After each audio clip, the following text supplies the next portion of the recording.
Bevor Weirdai Geschichte beginnant, Lassen si un wissen, ou oer sisus koan, indem si un temps en commentar interlassen. Weninan dies vidéo je falt, vergessen si nicht, esumegen und zu abonnieren. Aben si enan vin der schönen Tag und jeniessen si dai Geschichte. Das Westkleid flüstert wie in Versprechen von Glück gegen am Marathon son glatt, Bruno, als si ein letzt mal über ihr Kurven glattet. Si ad drei monat lang j'espar, sich dies elegante création aus raffinir tcid misartan spitzenarmen lesten zu konan, dai si in dai prinzessin verwandelt, dai si chon ime saint wolt. Eutaban sold perfect werden. Eutaban atetan Carter, Derman, den siswai ledenschaftlich jarlang Joliet und vorsek monatan in enem moment Rainer Freud joerateat, ir dai überraschung vers prochaine, dai ir le ben furime verandern urd. Du sist absolus stralandaus, Schatz, attire muté Lilian Josa, à la Mara Vordem ou exum grand célestial hôtel BUI Irene Eltern Vorbechot. Dieseman sold bc zu Schatzen wissen, was furen en Schatzer en dirat, Amara erzat vor nervese offregun je flatter, al sisich von Irene Eltern verabschideat. Das tuer, mama. Etan sagt, eutaban weird sich alle fura andern. Attendlich den grossen Geschäftsabschluss gemacht, andem monatlan jarbete at ir vater James at von sene abandzetun auf Gescho, sen verwiterten an faltetan dai setan mi gebter sorgfalt. Denk nur daran, mein Madchen, Einman, der dich wirklich liebt, wir den wir schützen. Vor allem andran, compromittière sinimal fur senan jewin damal atamara jelacht und iachen of dai wange geküst. Daddy, du max te dir zuviel sorgent. Etan liebt mich. Weird mir taban richtig enan antrag machen, mi enem besran ring und alem nun, alsi in der marmorge fliesten lobby des exclusivsten hôtel der Stad Stand, fult sich amaraouin enem marchand. Crystaluster warfen tanzant chatan en daiwand, und dai sanft melodie en clavier drang aus dem restaurant. Si überprüft ihr Spiegelbild in den Verspiegelten wanden. Ir natürlich war in elegant loken gestilt, da ir Gesicht umramten.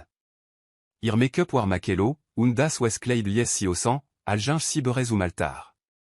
Difar midem of zug pantou suite fult sich e wigan. Ir erzrast vor Freud, al si sich etant überraschung vor stelt. Vielecht ater dai gans suite fur ein romantisch abandessen jemiette. Vielecht gab e rosemblaté und kerzen. Vielecht ater en fotografen engagir, den moment fest zu alten, indem neuf dai knijing, diesmal midem rin ir trom. Zimmer 2847. Dinume, dai etan ir mien nachricht geschickt dai ir erzoeschlagen lies. Eutaban, men lib, ander sich alle furime. Du wirst sehen, ich der man werd, den du verdienst cyclopt les, ir actuelle vers l'obenring, bescheden, aber de tanksvol, fing das Licht im Flurof. Der klen diamant war nicht viel, aber repräsentiert ihr Trom, ihr Zukunft, ihr Lieb. Zumindest at sidas mi jeder faseir aux angeglo. Ditur öffnet sich, aber anstel von étant vers trotem Gesicht blickt si enan manan, der alt genugoir, ihr grossvate zu sein. Victor Langston war gross und âgé, misuruk je camtem silbera und kelten gros aux gens, dair sofor en ganso verur sachtan. Trugenan se denan badmantel, der sen blas, faltige brust comme bedeckt, und das robtiraft la shell nof senan lipen lies iren majan Andréan. Na, sagt Victor, sen stim oui choté, al sen aux gens lansam, oui derlich iren körpe ant languan derten. Etan weiss wirklich, oui man si oswalt. Sie dichan, absolu exquisi. Comme erin, schön. Wir haben dai ganz nacht vorin, und ich beabsichtige, jeden moments u jeuniesen amara bluurd zu essoise in iren adern. Entschuldigung. Emus ein Verlessen. Ich such Etan Carter. Sagt mir, ich soll jachen hier zum abandessen treffen Victor Lachen waraslich, robtiraft, volé d'un cléveressin. Oh, Egypte kenan felé, Schatz. Etan und ich haben en ser spezifich vers un barin. Du bist das erstuk inserdils. Men personlich belonung für dai investition von 2 Millionen $ in sen erbarmlich klen firma griff mich norigen fingern nach irem arm spiel nicht dai inschuldig. Etan ad dir doch aller klar, oder? Du tust taban, was ich will. Als mir in allen wichtigen belangen Gesellschaft, und bekommt sein Geld. Jeder gewinnt die Welt gibt Joel Samuel Amara, al obedaierd von ihrer Ax Geruchtwer. Zamert so stark, das sie dascht, könnt ihr aus der Brust springen, und ihr sicht verschwam an den Randern. Nein, flüstert sie. Dan Lotte, ihr Stim brak vor Versueflung. Nein, das ist verrückt. Ethan ur nimal was, Victor trat naer, und sie konteren whisky und kubanisch zigaran en senem atem richen, je mischt mi et toi andrem, das sie zum erbrechen bringen wollt. Nimal sen upsklen verlopt verkofen, en die labzuch jessen? Oh, mein lieb naiv madchen. Mané oui Ethan tin allé, zube comment, was si wollen. Und toi so will, ist mein Geld, vielmer à le den kostbar tujan schützen will Victor knorrig and schoss oui en zusklagent schlangervor und ergriff irangelank mi überraschend des Kraft. Jetsterof mi diesem la cherlichen inschuldigen chauspiel und kommerin. Ich hab diesen moment d'aigans wosch erwarte. Ethan admire den photo José, den besondran res beschrieben. Ich beabsichtige, men investition grünlich zu prüfen lassen si mich los Amara versus sich los sur Essen, panik stiegir wigal in daikele. In irem Campris Deisart Spitzer van der Schonen Wessen Kleid mienem widerlichen Geroch und legt ihr Schulte der Kelten für Luft aus. Ferig. Das magisch en menant froh en Victor grinst, Saint-Griff wurd festé, waran si chinte senant fingern bloflecken zubildan beganant. Je mer du Campst, desto mer spas weird das machen. Ethan at mich gewarnt, das du dich enfant vielecht widersetzen wurdest, aber versichert mir, das du dich fugen wurdest, sobal du verstanden hast, was of dem spielstet et toi ursprünglich und will brak in Amara aus, in überlebens instinct, von dem si nicht wust, das si jachen besas. Sistjes ihr knimi alle Kraft nach oben und traf Victor solid in den Schritt. Saint-Schmerzens schrei al durch den Flur, aller sich krümmt und andlich irangelank los lies. Du klein schlamp, köchter und jelt sich. Dafür wirst du besalant aber amararand beret, ihr absatz klakerten ektisch auf dem Marmorboden, al sisuden auf Zugen flo. Tranan verschwammen ihr sicht, al dai schrecklich waret in vereranden wellen über sie brak. Ethan, ihr Ethan. Der Mann, der beotet, simer al das leben selbst zu lieben, der ofenem knimi tranan in den ogen enant entrag je machtat, at si oui gentom verkauft, oui vie ofene auction. Der ofzug kon sich nicht schnell genug bewegen. Iranditerten eftig, al simi verzuefelten fingern nach irem andi kramt und etan numewalt. Baby, will oftes, sen stim war lasig, fröhlich, velig normal, à la teer nicht gerad ir ganswelt zerster. Behandelt Victor dich gut? Ist in bis chanro, aber singeld gib sich gut aus so oui contest du, die word kamen alle in je brochenes schluxenero, aus irer sel gerissen. Oui contest du mir da santin? Oui contest du mich oui in stuk flèche verkofen, dich verkofen, Amara? Du bist oui ime dramatisch. Ist nuren nacht. Victor ist in ensame alterman, der weblich Gesellschaft brocht. Du musst nicht tin, was du nicht willst. Lach l'enfak, lach über sen witz, jibiachem das Gefühl, et toi besonder zu sein du hast mich verkauft, schrie si es Telefon, ihr stim altim auf Zugwider. Du hast menan körpe, men wurd, men sel für Geld engetocht ich abinser zu kinft josicher, etant stim wurd arte und tantul daikalt berechnun intesene charmantant façade. Diese dil weird un reich machen, Amara. Wir konan daiochze dene trom aben, das os midem wessen la tanzone, allez, oruber wir gesprochen aben. En nacht des opfer, und wir sind für ime versor ich wurd liebesterben, al mich von diesem widerlichen Schwein en façon zu lassen du bist la cherlich und egoistisch. Victor yeste armlo. Nurein alterman mi mergelt, aller weiss, woin dami. Trinken fak et toi mi yachem. Las yachen fulen, alwer imenok attractiv für en schön froh. Das yeste alle, was wirklich will. Yeste d'un stolz wirklich mehr wert à l'inser jesant zu kinft, die auf zugturan öffneten sich sur lobby, aber amara sadai opulent ingebum comme durchir tranan. Wir sind fertig, Ethan. Diver lobun yeste vorbei. Ruf mich ni wideran. Comme mir ni wider zuna amara, wart silegt auf, warfir andi in irantasch und 36 durch dai dreturant des hôtels in dai nacht. Der Sturm, der den ganzen a banger droat, brakandlich mi eftige intensitalos, und regen strömt ui tranan vom imel selbst vom schwarzen imel. Amara stolpert den Bürgersteg entlang, Ihr zerissen Kleid klept en irem Körpe, ihr sorgfältig gestilt à urdineralb vont sequin den UNM durchnasten K.O. Jeder regentropfen fült sich en oui in Körperliche Schlag, der ihr Make-up, ihr Traum, ihr Vertroin in die Lieb selbst ou gauche.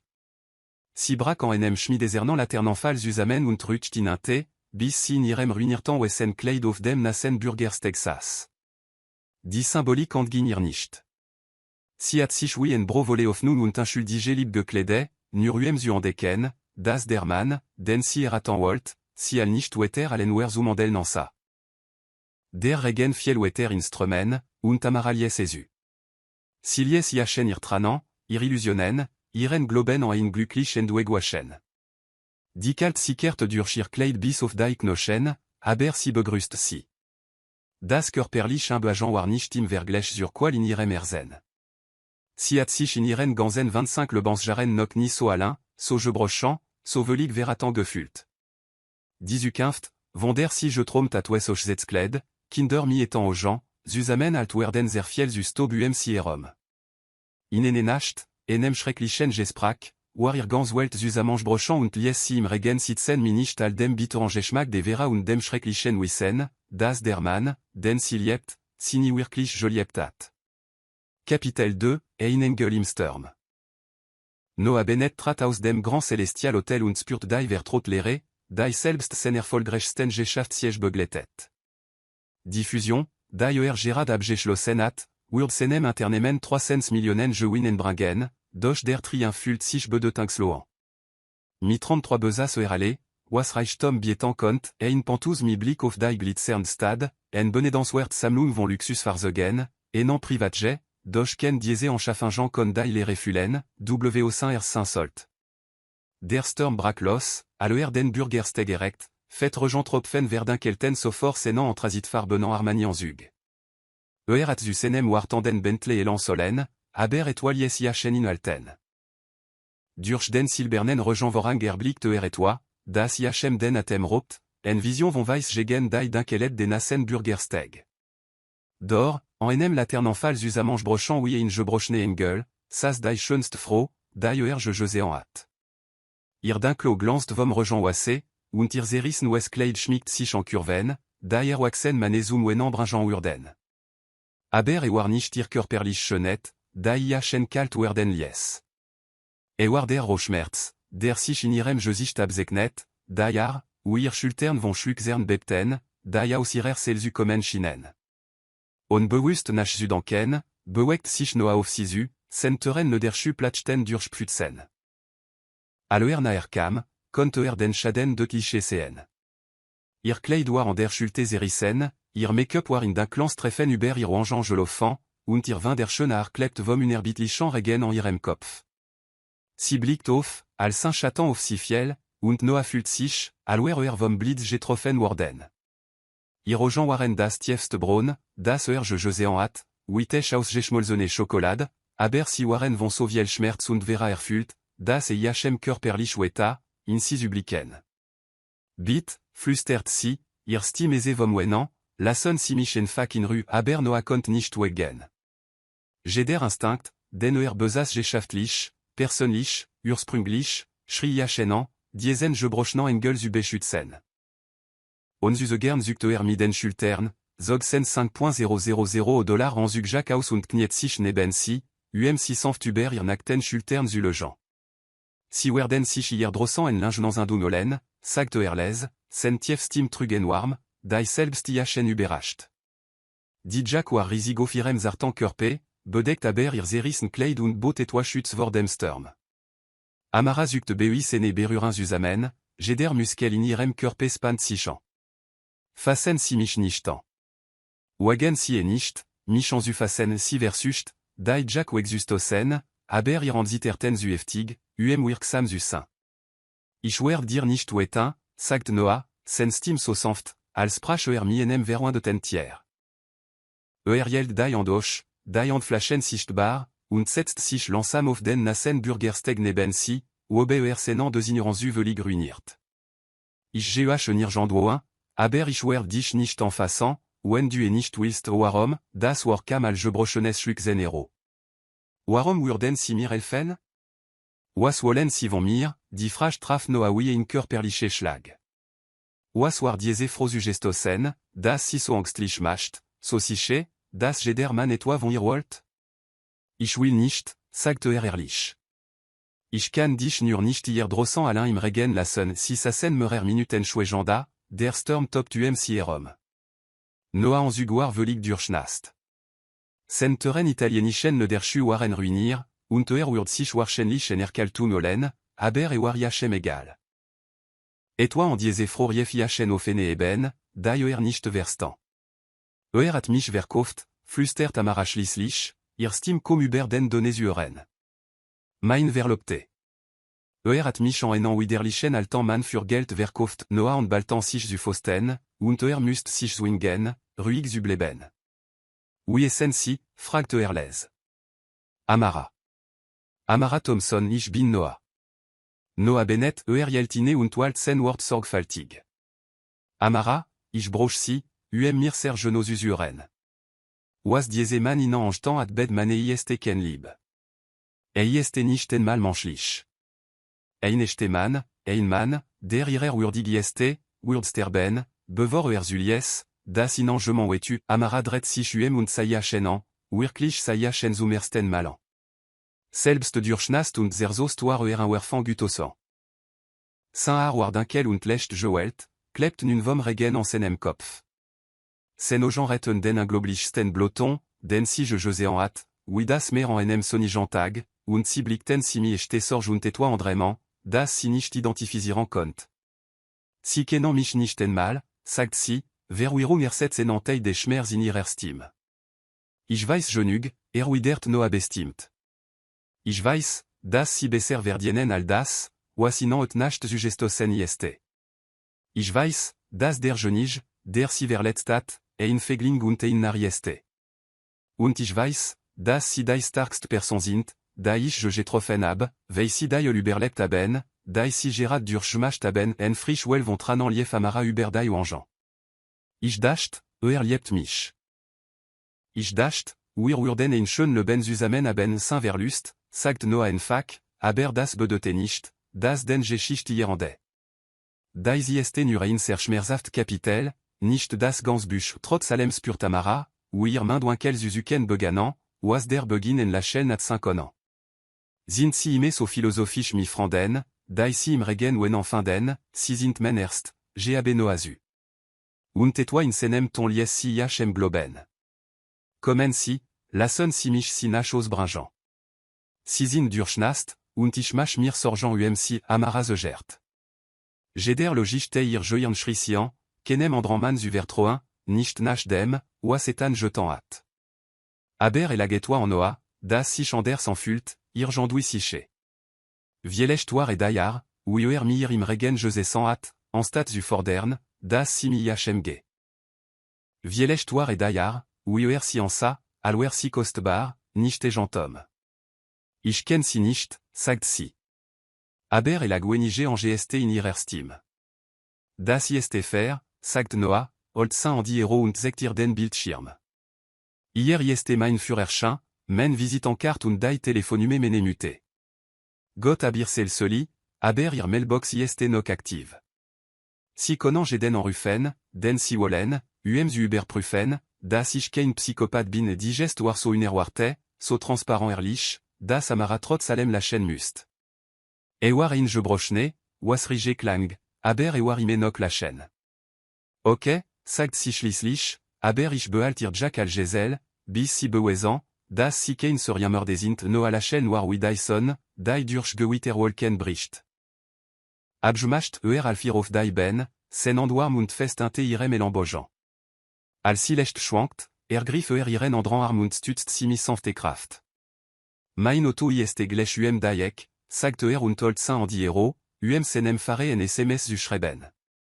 Samuel wird die Zunglofen lassen und ein paar Decken beretalten al si dem schnittigen Schwarzen Bentley Gingan, Muster Tamara Noah aus dem Ojan Winkel.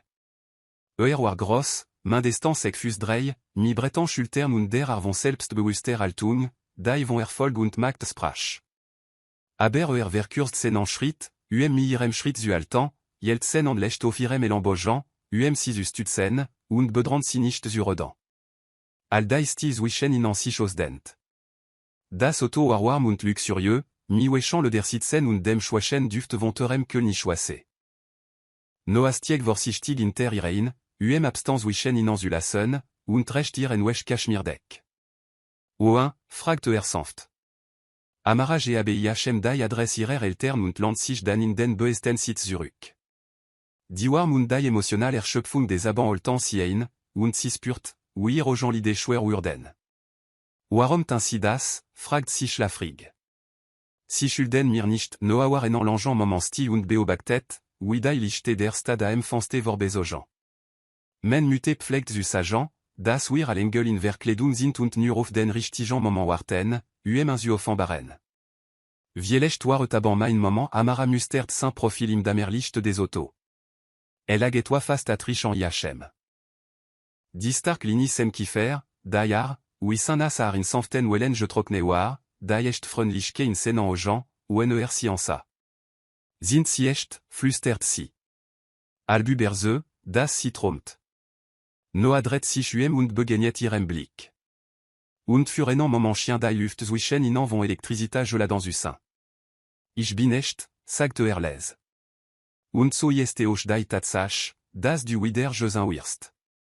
Du bist starke, al du dankst, Amara Thompson al si Renault restant, begletet no a si trotz irer proteste zurtur. Wartet, waran si schlus elfan, sen prazanz, en solide, beruigeant warm interir.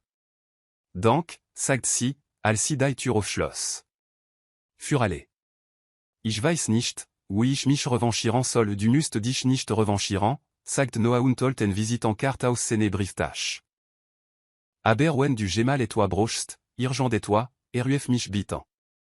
Tag oder nacht spielt ken roll amaranam dai kart, ihr fingers treften sich kurs. Der Kontakt schickt enan warmeschoer iren Arminov, der nicht mit der Temperatur zutan hat. Ich soll dir den Jack zurückgeben, sagt si und begann, sich aus dem Terrenkleidungsstück zu schallen. Behalt si, sagt Noah schnell.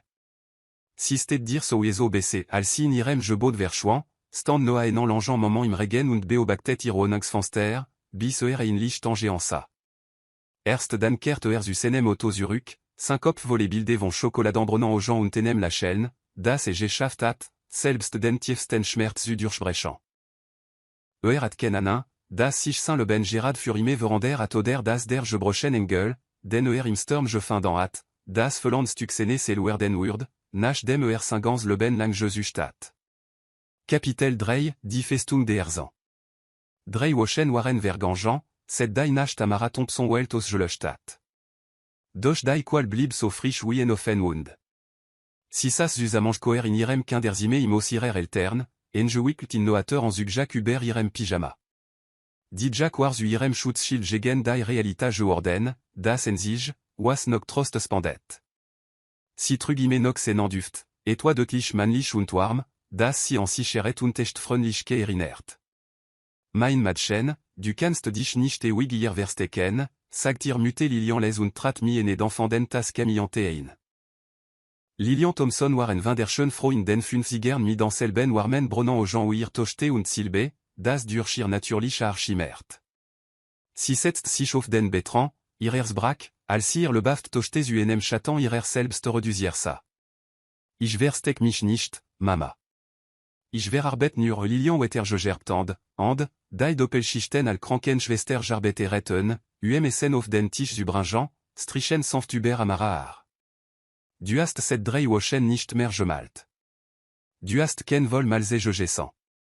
Du sprichst comme mien. Das ist kein verarbeiten, Schatz. Das ist trinken amara vater James chien in der Tür, sen groß gestalt fül den Rom. War in Rui Geman, in Mechaniker, der missenant dans arbetet und missenant atenstat mi worten sprach. Aber sen klen tochte so gebrochans UCN, aten wult in IHM geweckt, dai selbst IHN erschreckt. Ich hat diesen Bastard un bringeant solen, sagt James les, sen tief stim zitert vor kontrolliertem Zorn. Ich hat etan Carter finden und IHM zejan solen, was mi manern passier, dai men tochte vers letsen dadi, nein, flüstert amara, tranant lifen ir injoinder über dai ou anjan. Et weird nicht andern. Wird mich nicht wieder ganz machen was dann, fragt Lilian Verzwefeld. Sagin, was wird insolen, baby. Sagin, oui wird dir elfen konanzuelan amara atken antwort. Oui kon sier klaran, das etan vera mer al nurir besiux ersterat? At ir faikes u vertroin, en libs u globen, sich selbst al mer al nurenwer zumanden zu cn, zer schmetter. Jedes mal, wenn si dai au Jean Schloss, sassi Victor Langston robtiraft la chaîne, spurtsen knorigen andofirero, eurtetan belofij abuezum ir schmerz. Der schlimmst teiwar dai stim in irem Kopf, dai grosam lugen flüstert. Vielecht bist du nicht wert, beschützt zu werden. Vielecht atetan recht, dich wegzutoschen. Vielecht maxst du dir nur etwa vor, wenn du dankst, ein man könnte dich wirklich lieben auf der anderen Seite der Stadtstand Noah Bennett regenlo in seinem Pantus Büro und blickt auf die Stadtlandschaft, und sie wirklich zu sehen. Saint assist war voren estindt je gangeant, aber blieb en seinem Schreibtisch veranker, völlig unfähig, sich auf die Vertrag und Bericht zu konzentrieren, die sen Aufmerksamkeit forderten. Jeder versus, sich zu konzentrieren, löst sich in erinnerungen en chocolat d'ambron aux gens volets tranant und tenant zerbrochnan engel in enem zerissenant wessen kleid auf. Hat drei wochen lang jeden tagan Amara Thompson gedacht. War zweimal en irem wono vorbej faren, nicht si zu stalken, sondern nur Was, si cher zu stellen, das gut jing, sich davon zu über the Jean, das si estoir. Uste nicht en malmer. Das este la cherlich, murmelt zu sich selbst und für sich miden en durch sein d'un klar. War Noah Bennett, suyo en milliarden dollars concerne. Besas froan nicht, beson de nicht froan, da nur 30 minuten im Regen getroffen. Aber Amara war nicht ir den froh. Agetoi en ir, ein Licht, das selbst dur chiren schmerzchien, en stark, da ir erloat, en vera zu überleben, der schwachere manchans ersterat. Si verfolgt sen trom und fühlt sen waschen je danken miene beharlichke, da iachen sool fasciniert allo cherschreckt. Noah Holtzin en diero und scroll durch sen Kontakt, bis den Privatdetektiv fan, den manchmal für geschaftlich zweck benutzt. Saint Finger schwebt tenant l'enjean moment Uber der Nume, bevor das andi weglegt. Nein, wenn Amara iachen fin den Walt, at si sen Nume. Urdir Privatsfar nicht verletzen, indem si intersuchen lies, égal oui verzwefelt wissen Walt, obe gut jing. Stad desen teat etoi, das nok nisuvor jetant at recherchir tirkinst. Ein par discrète nach forchingen furtant iachen zu ene klenant galerie im kinst viertel, omerer von Amara gemaldan aus gestel toaren. Die Galeristin, Elena Rivra, waren freundlich Freundin sexigern, daimi echte unegung von Amara sprach. Si este un globlich talentir, sagt Elena und führt Noah zu enewan, en der drei von Amara gemaldan ingen. Aber si hat finanziell schwierigkeiten. Ich hab versucht, ihr Sumer bekannte zu verhelfen, aber die kinst Welt kann für Künstler herausfordern sein Noah stand wie je band worden gemaldan. Si waren vin der schön, le bandige Landschaften, die vor le ben und emotionant zu pulsieren schienen. En zektenant Sonnenofgan über enem Sonnenblumenfeld, das golden Licht so realistisch, das fast sen warm spuren kont. Ein ander steltenant Sturm über dem Ozeandar, die wellen schlugen misol Kraft, das den donne kont. Aber war das drit gemald, das jachem den atem ropt. War das portrait nefro, da im regen stand, ihr Gesicht zum Imel joan mi enem Ausdruck absolute ingab. Die Gesicht zuch der froh waren indötlich, aber agetoi in ihrer Haltung, in der wie der regen wie tranan si fiel, das vontiefem verlust und unerwartete Hoffnungsprach. Ich möcht si koffen, sagt Noah l'aise. Aldrei, Elena au Jambroin oben sich. Monsieur Bennett, dies gemal sind für ein unbekannt Künstler Lichttoe. 10 Word $50,000 betragen ich gebe ihnen $75,000, sagt Noah und süße gern, und ich möcht, das si etwa für mich tin. Ich möcht, das si jedes gemal koffen, das Amara Thompson zum Verkauf anbiete, von jeder Galerie, jedem Online-Marktplatz, überall. Geld spielt keine Rolle, Elena start iachen schockierend. Das waren fast $200,000 en kinst, dann werd ich das bezalan an Noah Holtzin Scheck Buchero und begann zu schreiben. Aber ich möcht, dass dies absolut vertraulich bleibt. Sie darf niemals erfahren, das ich beteli war darf ich fragen, warum, sagt Elena les und mustert noa Gesicht mich scharf sinigeant aux gens, da im Lauf der Jarviel Artan vont samlern José en retten. Noa Yeltine, Saint-Stift schwebt über dem Scheck. Weissi au Sergeonlich ist, sagt Schließlich, und au Sergeonlich manchant verdienene, das Irgaben anerkannt und geschätzt werden zurück imos ihrer Eltern start amara auf ihr Staffle in dem Klenon Intergarten, den ihr Vater in ein provisorisch Atelier injouandeltat. Dilere l'un chien si uverspoten, sauveis und leer ou ici schirzukinft en fult. Siat set diese nacht nicht mehr malen konan. Jedes mal, wenn si enant pincel in die en nam, ziterten irand, und bilde von Victor Langston lusternem Gesicht drangeant in ihr jeu d'enkenein. Ihr téléphone klingelt und tris si aus ihrer d'un clan trommerait. Ewar Elena rivra aus der Galerie. Amara, Liebling, ich hab die Engloblichsten Neuigkeiten. Je m'en at Gerard den Jesant Samlung gekauft jedes en zen Gemald, das ich hab. Außerdem wollen si jedes an der Werk kaufen, das du zur Verfügung hast, Amara blieb stehen. Was? Das ist unmöglich. Ich kann die Identität des Koffer nicht preisgeben. Si bestanden auf Velige Anonymita, aber si haben den je fordertan prêt für alle Unverhandlung bezahlt. Amara, das sind fast $200.000, das Telefon rutscht aus Amara Toben fingern und klappert auf den Boden. $200.000. Ihr Jesant Samlung war nicht mehr als $20.000 wert gewesen, als sie bewertet. Je m'en hat das einfach des bezahlt, was ihr kannst wert war, und wollt anonym bleiben. Amara? Amara, bist du da, rief Elena Stim aus dem intergefallenen Telefon. Misitern den andan ob Amara das Telefon auf. Ich bin hier, flüstert sie. Elena, das muss kein Fele, Schatz. Der Scheck ist bereitgelöst, aber gib noch mehr. Si wollen ne werk vont dire in Auftrag geben. Si bietan wetter $50.000 für drei Originalstück Amara sans Kofiren Maloker, ihr Kopf dreht sich. So viel Geld wird alle verandern. Si könnte aus dem aus ihrer Eltern ausziehen, ein richtig Atelier mitten und sich auf ihr Kunst konzentrieren, und sich sorgen die niet machen zu müssen. Aber wer wird das tun? Und warum? Ein schreckliche Verdacht begann in ihr zu wachsen. Ethan Atresch Freund, Geschäftspartner, die sich vielleicht schuldig fühlten wegen dem, was passiert war, oder schlimme. Was, wenn Victor Langston da intersteckt? Was, wenn das Szenar war, ihr Schweigen zu erkaufen, oder schlimme, ihr Aufmerksamkeit zu ergen? Der Gedank macht sie körperlich krank. Sie rant ins Badzime und schafft kaum, bevor sich ihr leere Magen auflehnt und mit trockenen Schluckzern, die tief aus ihrer Brust kamen, wirkt. Baby, was ist los, Lilian el terrain und jelt Amara Arzuruk, waren si übergab. Je m'en hat men bilde gekauft, köcht Amara zwischen den Schluckzern. Al, für $100.000. Mama, was, wenn ist?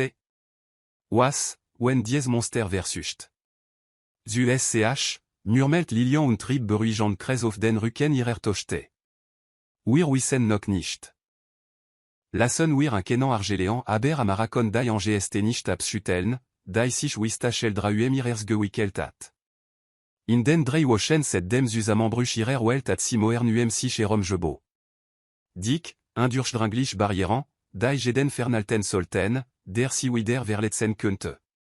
Der Gedank, das je m'en versuchen könnte, dies moern zu durchbrechen, besonde je m'en mi finsteren absichten, erschreckt Zimmer, al furime Alain Zussin. In diese Nacht stand sie am Fenster ihr Schlafzimmer, inclamert Noah Jack en ihrer Brust und start auf die Lichte der Stadt. Ihr Jandwo da Drossan war ein Mann, der ihr freundliche José hat, als sie am meisten brocht. Sie hat sen Visite en carte, hat sie indert mal en Joséan, aber niden mut je findant en Zurufen. Vielechtoire et so baissé. Vielechtoire si dazu bestimmt, Alain Zussin, sich selbst zu schützen, indem sinimal wider je mandem vertrot. Die Alternative, ihrer zu öffnen, nuruem et erne zerbrechen zu lassen, chien amöglich zu überleben. Aber als sie die Rande von Noah Visite en carte misitern den fingern nachfür, kon si sich nicht helfen zu fragen, schützt si sich oder walt sinuren an der arvon je fanny? Kapitel 4, die Schwerkraft der Erzan. Zwei Wochen waren vergangen, cette der mysteriös Kunstwerk auf ihr Stand verander hat, und Tamara Thomson van Andlich den Mut, sich zum ersten Mal set diese Vereranden nach über die Schützenden Moern ihrer Eltern hinauszuwagen. Die betrachtlich Zalum für ihr Gemal d'attir en unerwartet Arvon Befreiung gewar, nicht nur finanziell, sondern auch emotional. Zum ersten Mal set über enem Mona erblickt sie die Möglichkeit, ihre Existenz wieder aufzubauen, selbst wenn sie in Samket errichten müsst. Si trugime nok no adjak ubral, der Stoff war nun vom standigen trajan wesh. Si war zu ihrer Rustin, irem Schutzschild gegen die Welt geworden. At si sich gewickelt, bevor si Sullivan 15 bedarf jing, dem kleinen Laden, in dem si al teenager ihr erst Farbse gekauft. Die Glock über der Turlotet, al si entra, und der Vertrod geruch von Terpentin und Möglichkeit füllt ihr Lingent. Zum ersten Mal set Wochen spürt sie in Flackern ihr alten Ich, der Künstlerin, die Schönet in Leren Nauandens und Tromat, die Grosse Waren à ihr Klein Wohnung. Amara, Rief Missis. Sullivan von Inter der Tech. Abdich set e wiketen nicht mehr Joséan, lieb. Wige et dire, bevor Amara antworten kont, sie en vertrot stim aus dem intrantei de ladan. Entschuldigung, haben Sie wand, die Grosse al 48 mal 60 sind? Ich su chez toi wirklich groß ihrers blieb stehen. Dies Stim, tief, warm, unverkennbar freundlich, jurt Noah Bennett. Sidret sich lança muem, und das stand vorder l'un auslage, den Rücken zuir. Sa anders aus, al si jachen in erinrat, la sige in d'un clan jean und enem marine bloin pullover, der sen breton schultern schmikt, aber nicht wenige un werfan. Noah, die wort en kamen iren lipen, bevor si falten kont. Dret sich bem klangsen namen und al sich ihr Blick trafen, fült Amara, alat sich die Welt auf ihrer Ax jedre. Saint-Josicht erelt sich mi enem so echtan la chaîne, sorin glücklich, sis UCN, das irden atem ropt. Amara, sagt erlez, und ihr neim auf senan lipen klang wie in jebe. Wige et dire? Du sist, sen aux gens anderten über ihr Josicht, namen die chatan ante iren aux gens war, dayar, oui si sen jack sich schlang, die erbrecht lichar, oui si yelt. Du sist aus, al wurdest du elan vich vers suchet, gab sisu, überrascht von ihrer regenant erlichke. Was maxte du hier, Noah blickt sich mi enem lecht vers le genant la chaîne im 15 laden Ich hat geoft, dich hier zu treffen. Erlich Josa, dachtich, wenn du widermalst, wurdest du wahrscheinlich irgendoan ihrer kommen das gestan ni atsi alarmiran solen. Imerin, war das nicht geno die von veralten, vorder si auf der achute Saint-Solt? Aber elagetoi so echt in der ar, wie sagt, so respektvol of nangsvol, das si sich ne girigstat angstlich fühlt. Du hast nach mir gesucht, fragt sie vorsichtig. Nicht gestalt, sagt Noah schnell und las die Vorsicht in ihrer Stimme, nur geoft. Ich hab set diese Nacht jeden Tag an dich gedacht, Amara. Ich weiß, das klang wahrscheinlich verrückt, da wir ankommen kennen, aber ich kann dich nicht aus meinem Kopf bekommen, Amara ers begann zu rasen. Aber diesmal war nicht nur aus en GST. War et toi en der dabei, in flattern von jung, von Möglichkeit, von dem si dacht, sei mi irem vertroin in meine gestorben. Ich hab noch den Jack, sagt sie und wie auf die Revers, als si berührt. Si steht dir gut, widert Noah, sen stim wesh. Besse al simir je stand si standen en mandat. Die Luft zwischen in war geladan mi unos gesprochnen worten und kom anerkannte en jung. Ander kunden bewegten sich si erom, aber Amara fühlt sich, al waren si alain in ihrer regenant blas der Möglichkeit. Möcht du en café trinken, fragt Noah sanft. Gib ein klein café auf der Andranstrasse 7. Wir könnten redan jeder instinct, den Amara s'était enverra en twickeltat, schrisian, nein zu sagen, ou exulofen, sich selbst zu schützen. Aber en kleiner, mutiger Stim flüstert, das Vielecht, nur Vielecht nicht almane uietan waren. Vielecht waren en nicht wieder, der mir im Regen gesessen und nicht im Gejansug verlan hat. Okay, hört sie sich sagen, aber ich muss zuerst ein paar Worte kaufen natürlich, nimm dir Zeit Noah blieb na, aber nicht aufdringlich, als sie Pincel und Farben auswählt und jeanlich sanft Bemerkungen über ihr Entscheidungen macht. Versucht nicht, für ihr Worte zu besalan oder ihr Entscheidungen zu übernehmen. Existiert en fac neben ihr, en stetige, beruhigende Präsenz, die sich Fulen lies al set Woschen. Das Café auf der Andranstrasse en 7 war klein und Tintin, mi freligenden Zigelwanden und dem Rechant Aroma von frisch je mal bonan. Si fanden en ecti abset des Trubel, und no awartet, bis si sas, bevor ersenan et jenans tulnam kleine flich ketan, die etan irmonat vordem en direr vers le boom nicht mehr joseat. Wige et dir wirklich, fragt Noah, sobald sir je trankreten, et non la vandellat fursi, Schwarzen Café Furiachen. Amara inclamert irtas und nützt die warm, sich überruigeant. Je brochant, sagt si erlich, aber vielecht fangich en zuelan. Ich won bui menant eltern und versus eros zu finden, ou ich wider vertroin ieste kostbar, sagt Noalez. Sobald et je brochant ieste et ender am schwersten zu repariranden dinge cyclingen, als prechant si auserfarin noawar en langeant momenstille, scène blanc aux gens fern.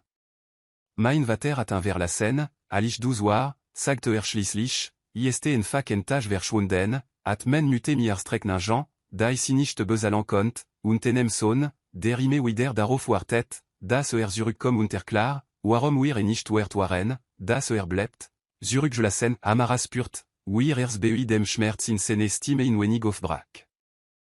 Et mir leid, das muss schrecklich gewesen sein das ware, aber et mich chez toi wichtig geler, das die manchant, die wir lieben, un ser en schutz, un ser loyalita, un ser en wesenet verdienen. Si verdienen es wissen, das wir für si kanfen und si nicht wegtochen sen aux gens trafen irmi verbluffande intensita. Was etan dir en temps at, ieste inverselig, amara, aber bit las sen fege dich nicht globen, das lib so osier tranan chosen irindai aux gens. Oer wissen si, willi bossier? Waren si schon einmal verlit, no à la chaîne war trorig, aber vin der schön. Ich fange en zulernan et toi in senem ton lies iren puls schneller schlagen. Sagt was si dacht, die möglichke war so wol offregeant allo cherchrekan. Noah, begann si, aber oben sanftand. Ich verlange nicht von dir, sagt les.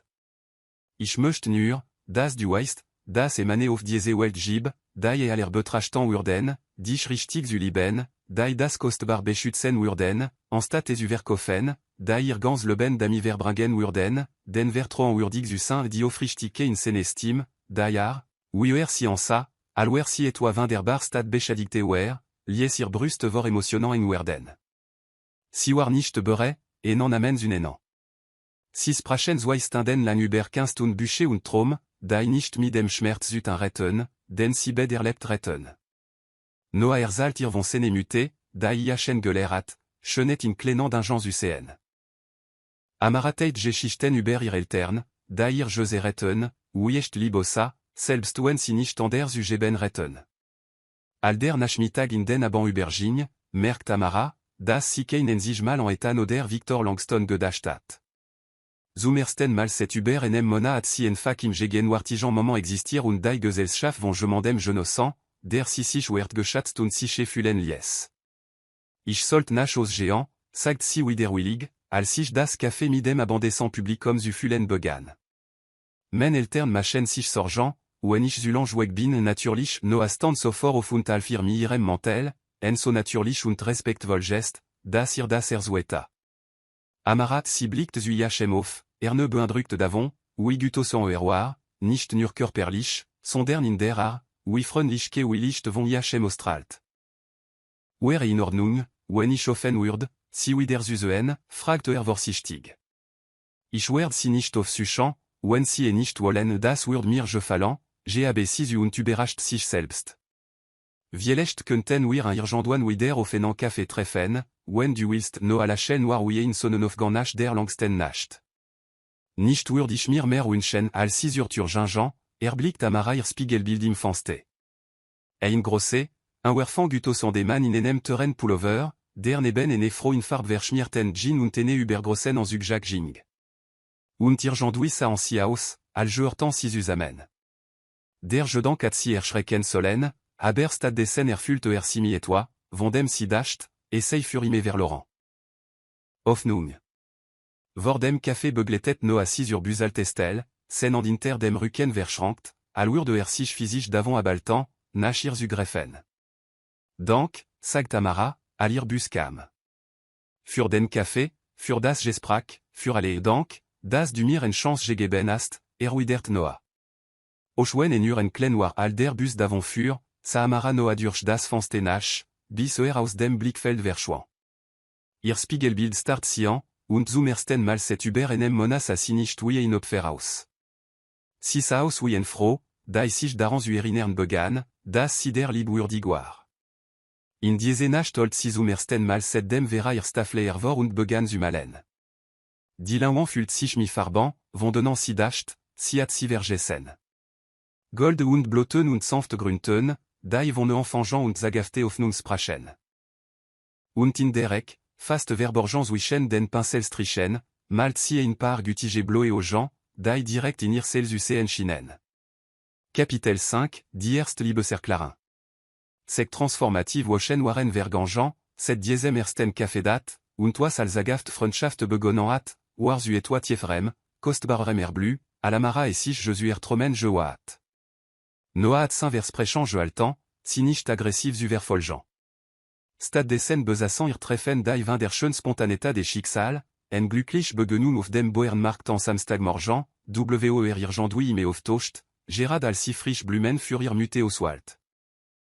Une erwartet treffen im Buchladen in der Innenstad, aussi en gemeinsam Leidenschaft für Poesie und klassische Literatur entdeckten, si Sassen waren der Mittagspause auf der selben Parkbank, füterten en temps und diskutiert über Traum, da sich mi jedem jeteiten gespracher weterten. War anders. At Noah citat saklich zu enem richtigen Datenjladen et in Picknick im botanischen Garten Rosewood waren der Blütze der Kirschblüten.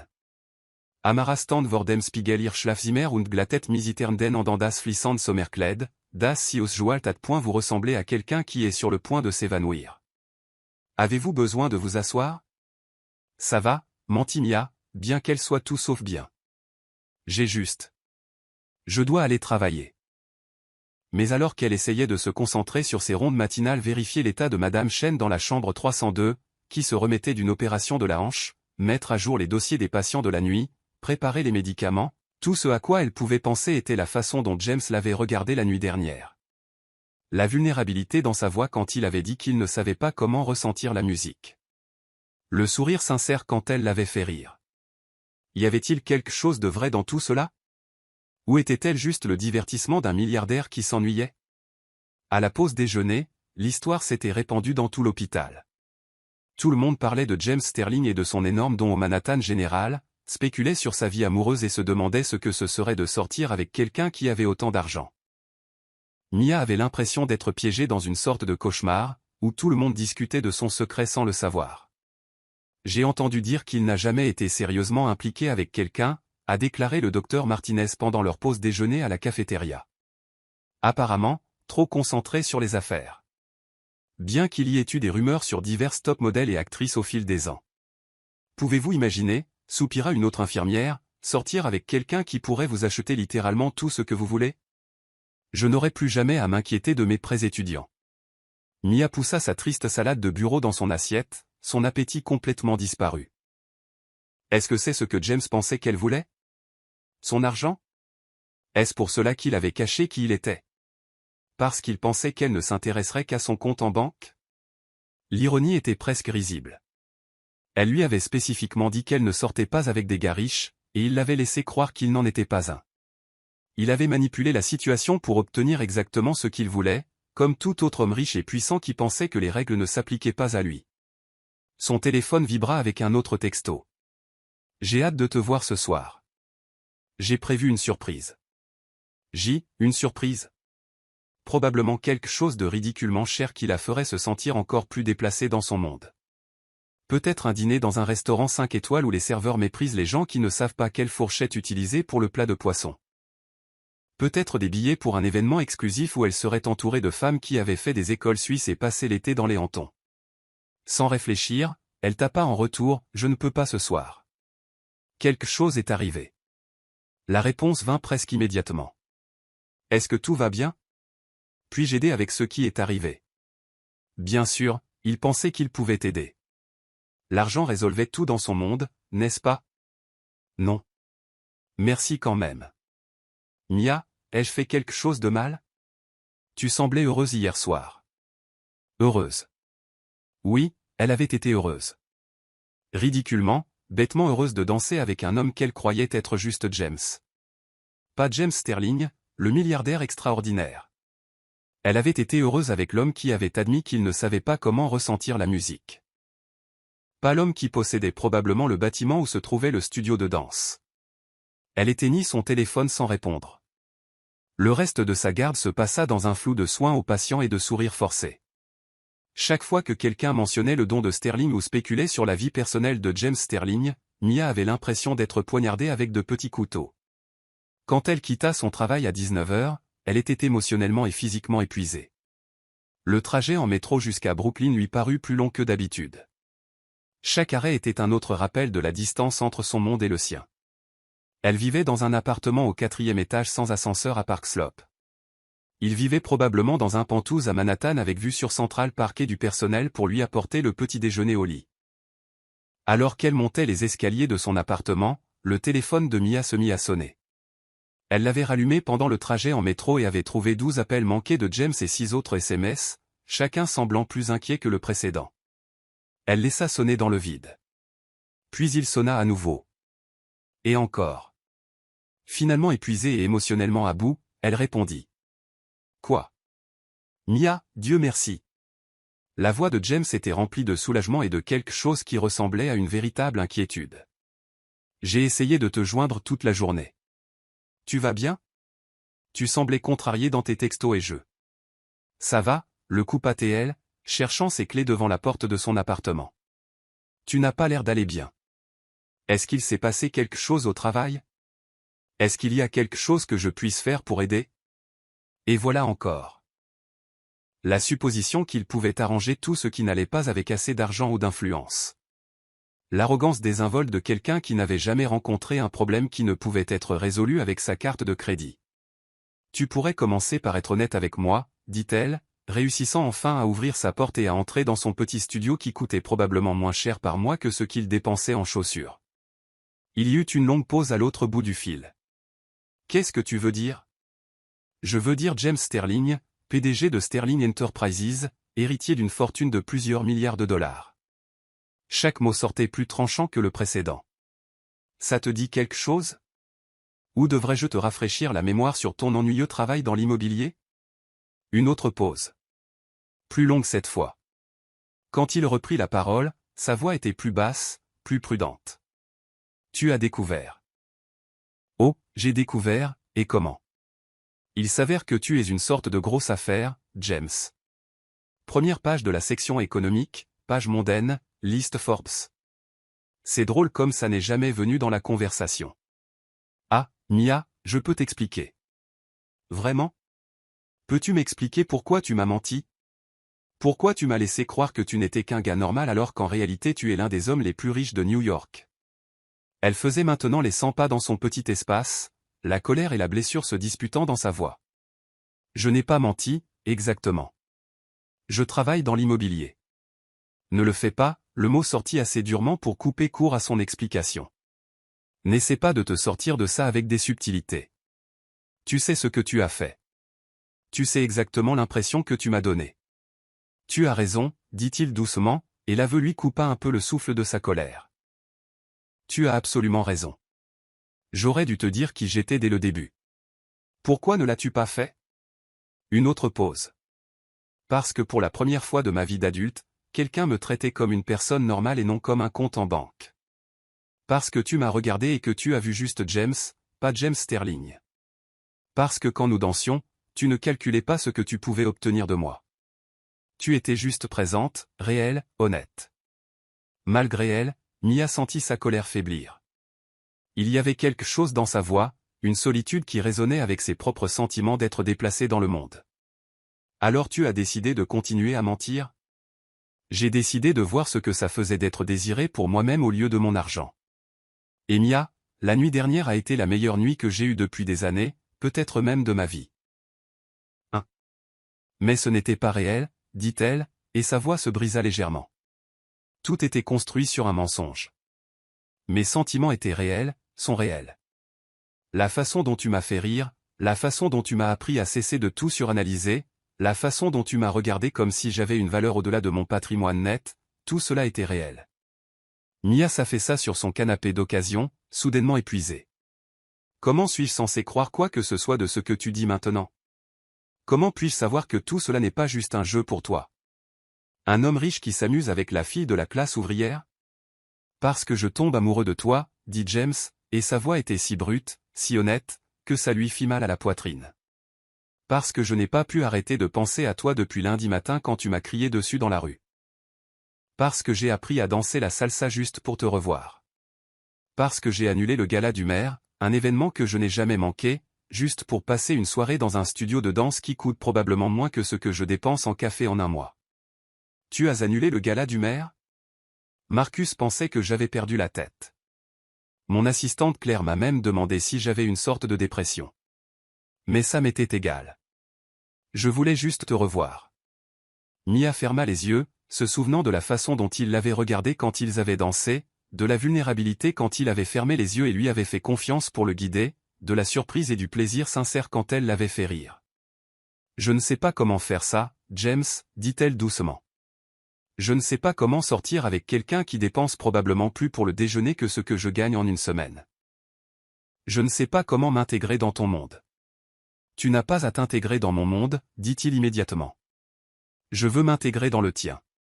Je veux apprendre à être le genre de personne qui mérite quelqu'un comme toi. Quelqu'un d'honnête, de réel et d'assez courageux pour crier sur des milliardaires au milieu de la rue quand ils sont des idiots. Malgré tout, Mia sourit un peu. Tu étais un idiot. Je l'étais. Je le suis. S'il te plaît, Mia, donne-moi une autre chance. Laisse-moi te prouver que celui que je suis sous tout l'argent et les titres est quelqu'un qui vaut la peine d'être connu. Mia regarda autour d'elle dans son petit appartement, les meubles d'occasion qu'elle avait peints elle-même, les photos de sa famille couvrant toutes les surfaces disponibles, la vie qu'elle avait construite à partir de rien grâce à un travail acharné et à de la détermination. Puis elle pensa à James la nuit dernière, fermant les yeux et apprenant à sentir la musique, admettant qu'il ne savait pas comment être autre chose que stratégique et contrôlé. Peut-être qu'ils étaient tous les deux déplacés dans le monde de l'autre. Peut-être que c'était exactement pour cela qu'ils avaient besoin l'un de l'autre. Une chance de plus, dit-elle enfin. Mais plus de mensonges. Plus d'omissions. Si nous devons faire ça, ça doit être honnête à partir de maintenant. Plus de mensonges, acquiesça James, et elle pouvait entendre le soulagement dans sa voix. Une honnêteté totale. Et c'est toujours moi qui choisis le restaurant pour demain soir? Absolument. Et si tu te pointes en costume, je m'en vais. Entendu. Et James? Oui. Tu paies le dîner. Tu peux te le permettre. Son rire était chaleureux et sincère, et Mia sentit quelque chose de serré dans sa poitrine se desserrer enfin. Marché conclu, dit-il. Bien que je devrais probablement te prévenir, ma conception d'un dîner décontracté pourrait être différente de la tienne. On trouvera une solution, dit Mia, et pour la première fois depuis qu'elle avait vu sa photo ce matin-là, elle eut l'impression qu'il le pourrait vraiment.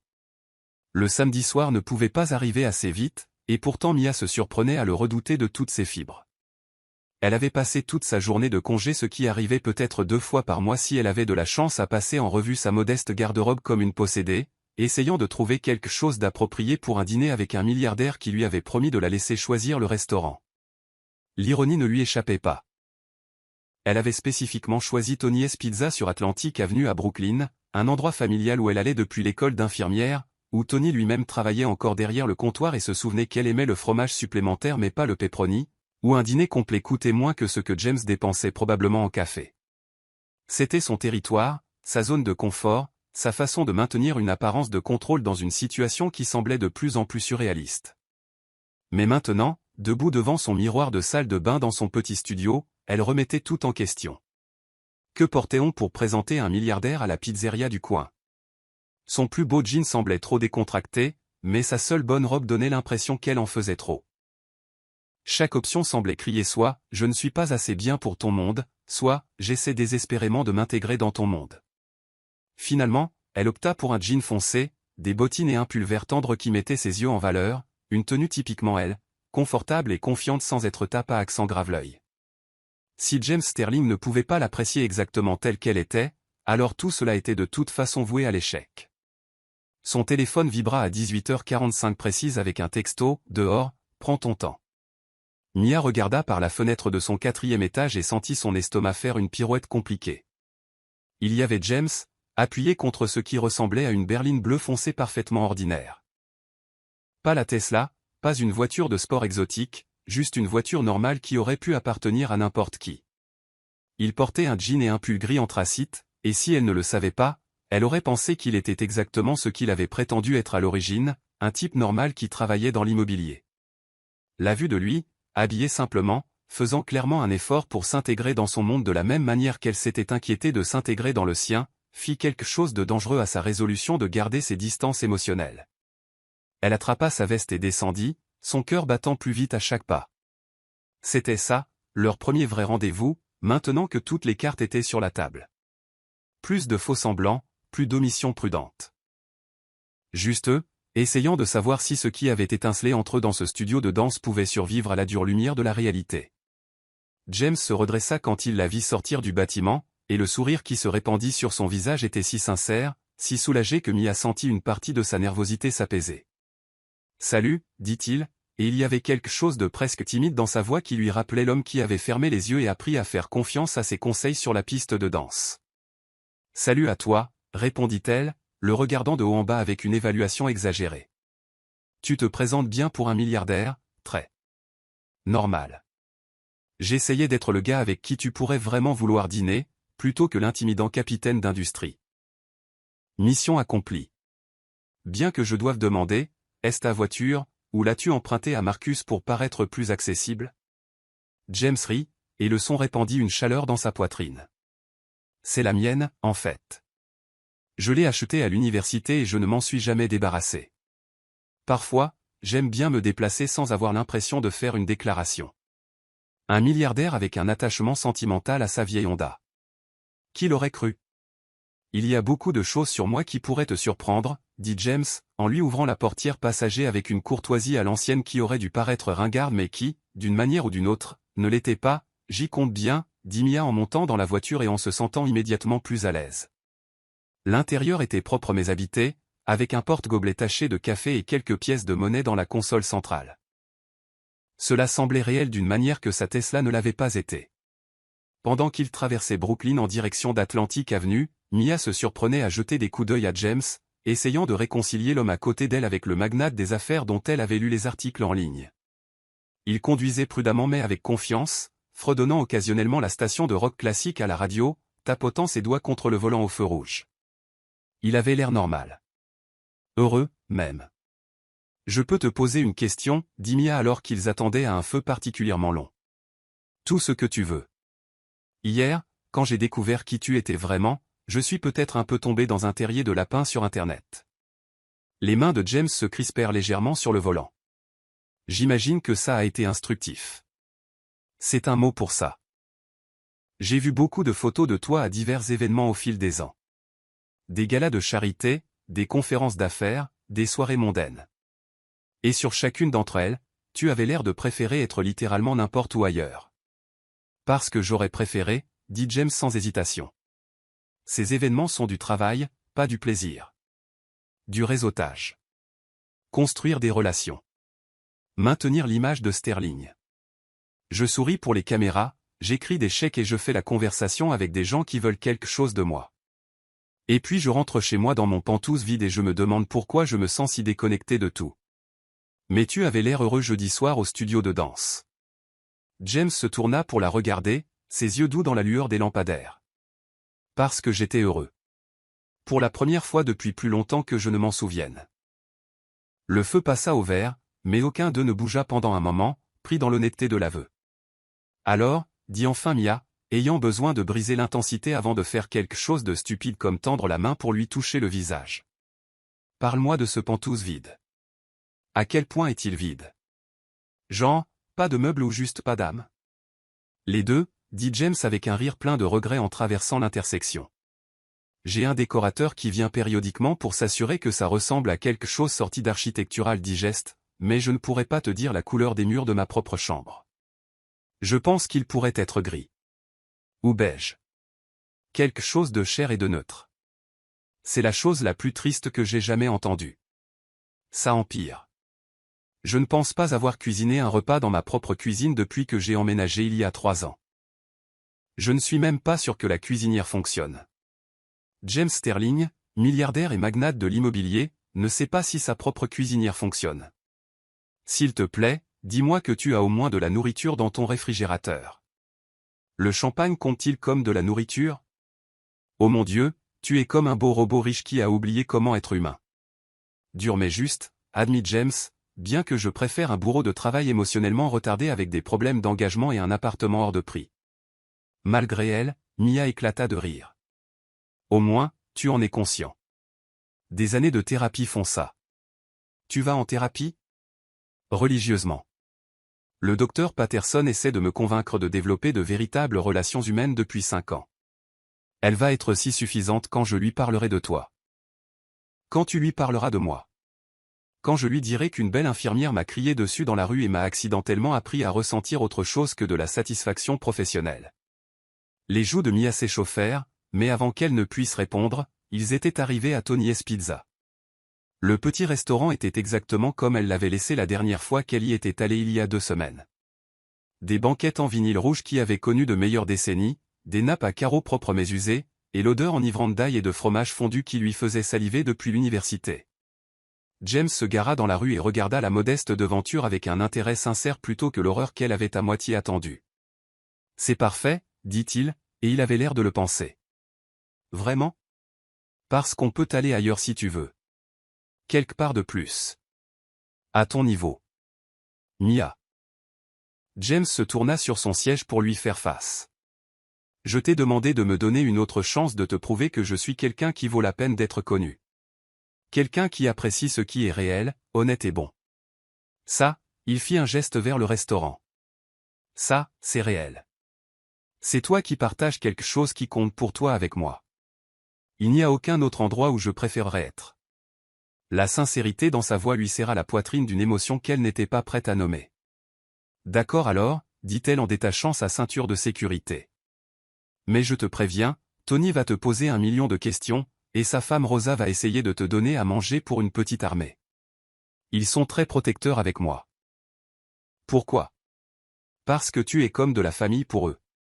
Parce que je suis la fille qui venait ici pendant l'école d'infirmière avec exactement $7.50 pour le dîner, et il me donnait toujours, comme par accident, des graissins supplémentaires et faisait semblant de ne pas l'avoir remarqué. Le visage de James s'adoucit. Ils ont pris soin de toi? Quand je ne pouvais pas toujours prendre soin de moi, oui. Alors, prépare-toi à l'interrogatoire complet. Je me comporterai de mon mieux. Alors qu'il se dirigeait vers le restaurant, Mia ne put s'empêcher de remarquer la façon dont James se déplaçait. Plus détendu qu'elle ne l'avait vu auparavant, comme s'il attendait vraiment cela avec impatience. Quand il lui tint la porte, sa main toucha brièvement le bas de son dos, et le simple contact lui envoya un frisson électrique le long de la colonne vertébrale. Mia, gronda la voix de Tony de derrière le comptoir dès leur entrée. C'était un homme imposant d'une 60aine d'années, avec des mains enfarinées et un sourire qui aurait pu alimenter une petite ville. « Ma chère infirmière, où étais-tu? Rosa demandait de tes nouvelles hier encore. »« Salut, Tony, » dit Mia, acceptant l'étreinte enthousiaste qu'il lui offrit malgré son tablier couvert de farine. « J'ai fait des doubles gardes, tu sais ce que c'est. Tu travailles trop, comme d'habitude. » Les yeux de Tony se tournèrent vers James avec le genre d'évaluation protectrice habituellement réservé aux pères qui rencontrent les petits amis de leur fille. « Et qui est-ce? » Tony, voici James. James, voici Tony Rossini, propriétaire de la meilleure pizza de Brooklyn et père de substitution pour la moitié des étudiants en soins infirmiers de la ville. James tendit la main avec un sourire chaleureux. « C'est un plaisir de vous rencontrer, monsieur Rossini. Mia m'a dit des choses merveilleuses à propos de cet endroit. » Tony étudia James avec les yeux perspicaces d'un homme qui lisait les gens depuis plus de 60 ans, observant tout, de son ton respectueux à la qualité de ses vêtements en passant par la façon dont il regardait Mia. « Traite bien notre fille, dit enfin Tony, son ton amical mais porteur d'un avertissement sans équivoque. « J'ai bien l'intention de le faire, répondit James sérieusement, et quelque chose dans sa voix dut satisfaire Tony car l'expression de l'homme plus âgé se détendit en un sourire sincère. « Bien. Rosa, appela-t-il vers la cuisine. Mia est là avec un ami. En quelques secondes, une petite femme énergique aux cheveux gris acier et à la présence autoritaire qui venait de 30 ans de gestion d'un restaurant prospère sortit de la cuisine, s'essuyant les mains sur son tablier. Mia, cara Mia, Rosa l'enveloppa dans une étreinte qui sentait l'origan et la maison. Tu es trop maigre. Est-ce que tu manges assez? Est-ce que tu prends soin de toi? Je vais bien, Rosa, je te le promets.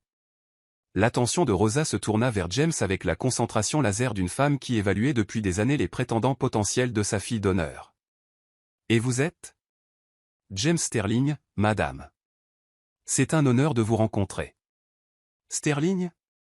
Les yeux de Rosa se plissèrent légèrement. Pourquoi ce nom me semble-t-il familier? Mia sentit son estomac se nouer. Bien sûr que Rosa reconnaîtrait le nom. Elle lisait la section économique religieusement, se tenant toujours au courant de ce qui se passait dans la ville et qui affectait les petits commerçants comme elle. Probablement parce que c'est un nom courant, dit Mia rapidement, lançant un regard d'avertissement à James. Mais Rosa étudiait toujours James avec l'intensité d'un détective travaillant sur une affaire non résolue. Non, non, je sais que je l'ai entendu quelque part. Interrompit Tony, sentant la tension même s'il ne la comprenait pas, laisse-les s'asseoir et manger. Tu pourras interroger le garçon plus tard. Rosa avait l'air de vouloir argumenter, mais la main douce de Tony sur son épaule redirigea son attention. D'accord, mais je vous fais à tous les deux la spécialité. Pas de discussion. Vrai? Ils étaient assis dans la banquette habituelle de Mia, dans le coin arrière, où elle avait passé d'innombrables heures pendant ses études d'infirmière à réviser pour ses examens tout en sirotant une seule part de pizza et des recharges illimitées de soda. La familiarité du vinyle usé et la vue sur la cuisine où Rosa assemblait déjà ce qui semblait être assez de nourriture pour 6 personnes aidèrent à calmer ses nerfs. Alors, dit James en s'installant en face d'elle avec une curiosité sincère. Depuis quand viens-tu ici? Depuis ma première semaine d'école d'infirmière. J'étais complètement dépassé, j'avais à peine assez d'argent pour les courses, et cet endroit était à mi-chemin entre le campus et mon horrible appartement partagé à Bed-Stuy. Je suis entré ici un soir parce que c'était le seul restaurant que je pouvais me permettre, et Tony m'a regardé et m'a demandé si ça allait. Ça allait? Pas du tout. J'avais 19 ans, complètement seul pour la première fois, essayant de naviguer dans l'un des programmes les plus difficiles de la ville sans filet de sécurité. J'ai fondu en larmes ici même, dans cette banquette, et je lui ai raconté toute ma vie. Et ils t'ont adopté? En quelque sorte. Tony et Rosa n'ont jamais eu d'enfants, mais ils nourrissent des étudiants fauchés depuis des décennies. Je ne suis qu'une de leurs nombreux enfants d'honneur. James regarda autour de lui dans le restaurant avec une nouvelle appréciation. C'est merveilleux. Tout l'endroit donne l'impression d'être à la maison.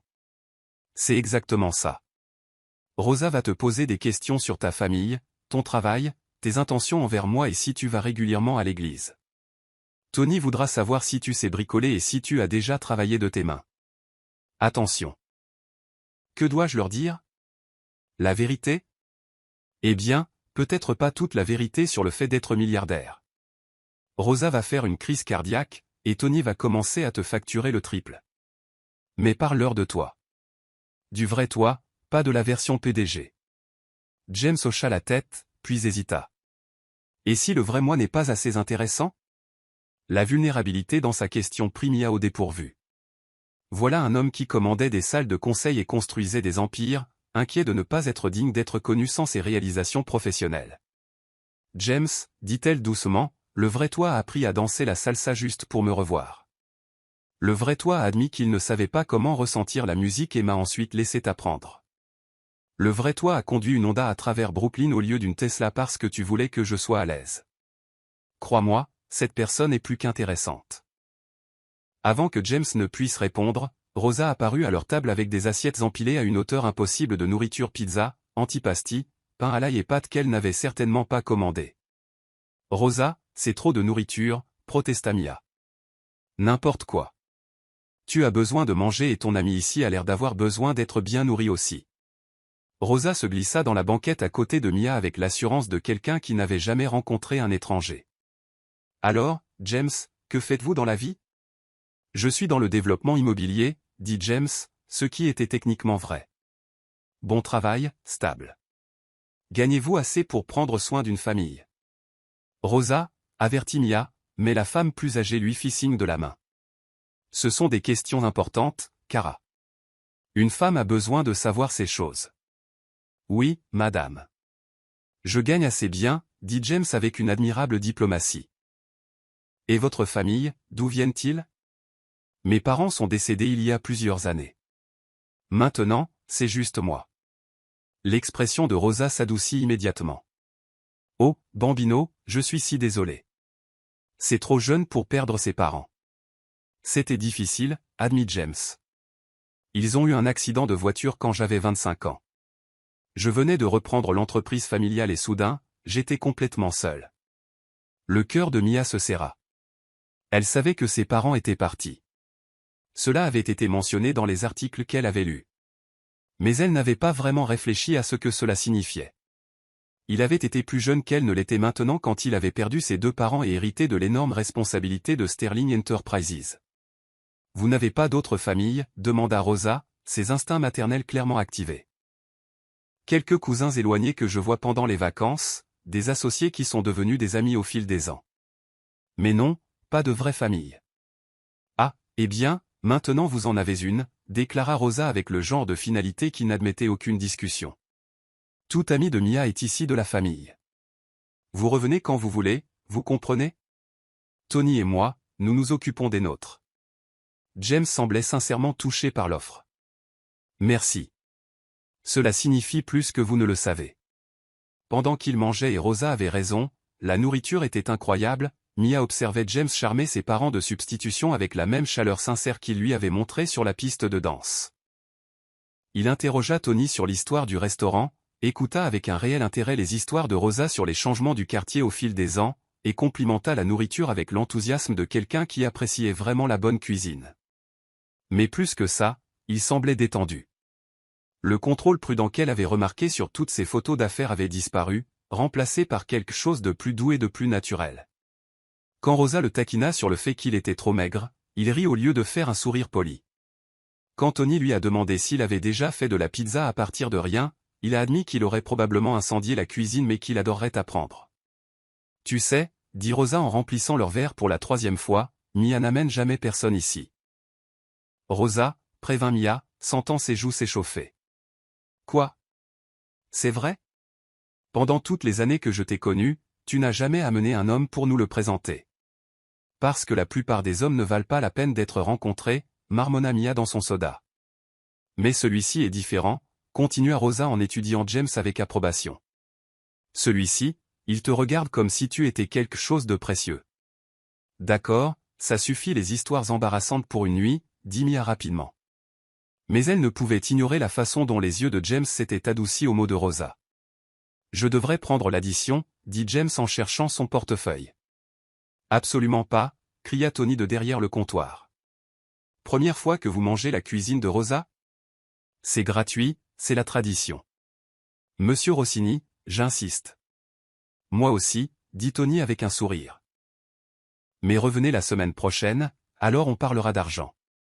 Alors qu'il se disait au revoir, ce qui prit encore 15 minutes et impliqua assez de nourriture pour les 3 prochains jours emballés dans des récipients, Mia ressentit une lueur chaleureuse qui n'avait rien à voir avec le vin que Rosa les avait incités à essayer. Dehors, devant le restaurant, ils retournèrent lentement à la voiture, aucun des deux ne semblant pressé de mettre fin à la soirée. C'était incroyable, dit James en portant les sacs de restes que Rosa leur avait imposés. Je n'ai pas eu un repas comme ça depuis. Je ne me souviens plus quand. Ils t'ont aimé, dit Mia, légèrement surprise de voir à quel point cela lui plaisait. Vraiment? Même après l'interrogatoire de Rosa. Surtout après l'interrogatoire de Rosa. Elle a un excellent instinct pour les gens. Si elle ne t'avait pas aimé, tu l'aurais su.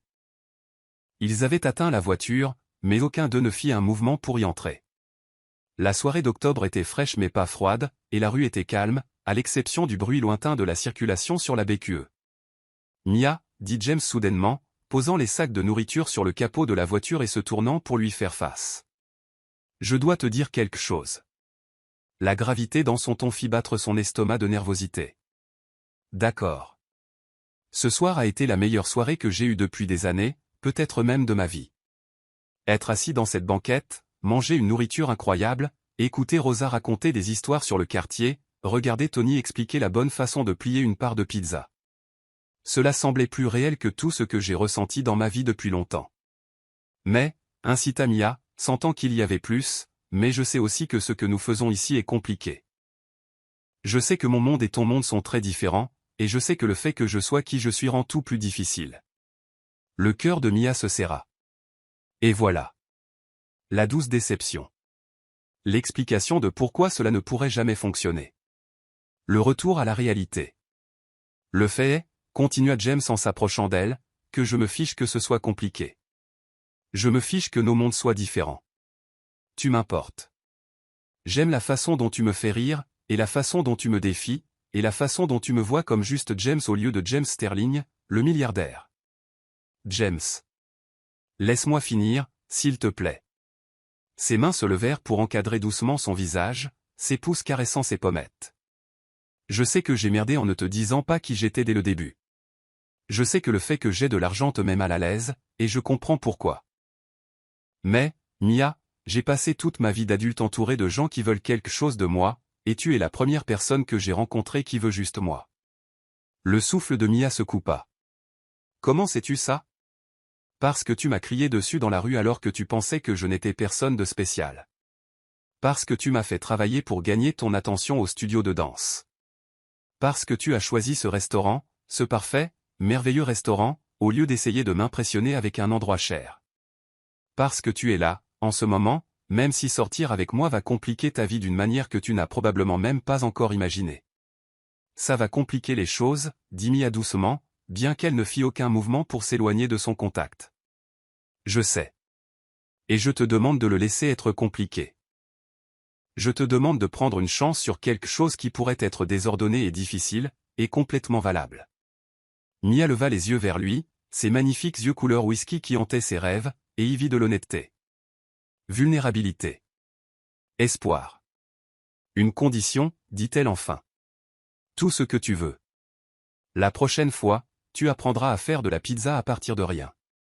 Tony a proposé de t'apprendre, et je veux voir James Sterling, le maître de l'univers, couvert de farine et brûlant probablement la pâte. Le sourire de James était éclatant. Marché conclu. Bien que je doive te prévenir que je vais probablement être terrible à ça. J'y compte bien. Et puis, parce que le moment semblait trop parfait pour être gâché, parce qu'elle en avait assez d'avoir peur de ce qui pourrait arriver, parce qu'il la regardait comme si elle était la réponse à une question qu'il s'était posée toute sa vie, Mia se mit sur la pointe des pieds et l'embrassa. Il était censé s'agir d'un baiser doux, un simple saut à leur accord d'essayer cette folle chose entre eux. Mais au moment où leurs lèvres se sont rencontrées, quelque chose s'est enflammé. Les bras de James l'ont entourée, la rapprochant, et Mia s'est sentie fondre contre lui, ses mains agrippant son pull alors que le baiser s'approfondissait. Quand ils se sont finalement séparés, tous deux essoufflés, James a posé son front contre le sien. Ça valait vraiment la peine de compliquer les choses, murmura-t-il. On verra, dit Mia, mais elle souriait. Demande-moi encore après avoir rencontré ma famille. Pourquoi? Ta famille? 3 frères aînés, des parents surprotecteurs et une grand-mère qui voudra savoir quand tu lui donneras des arrière-petits-enfants. Tu penses que l'interrogatoire de Rosa était approfondi? Tu n'as encore rien vu. Le rire de James était chaleureux, riche et plein de promesses. Apportez-le. Alors qu'il la ramenait chez elle à travers les rues calmes de Brooklyn, Mia se surprit à penser que peut-être, juste peut-être, elle était prête à ce que sa vie se complique un peu. Après tout, les meilleures choses l'étaient généralement. 3 semaines plus tard, Mia Rodriguez apprenait que sortir avec un millionnaire était exactement aussi compliqué qu'elle l'avait craint, et pourtant, d'une manière ou d'une autre, complètement différent de ce qu'elle avait imaginé.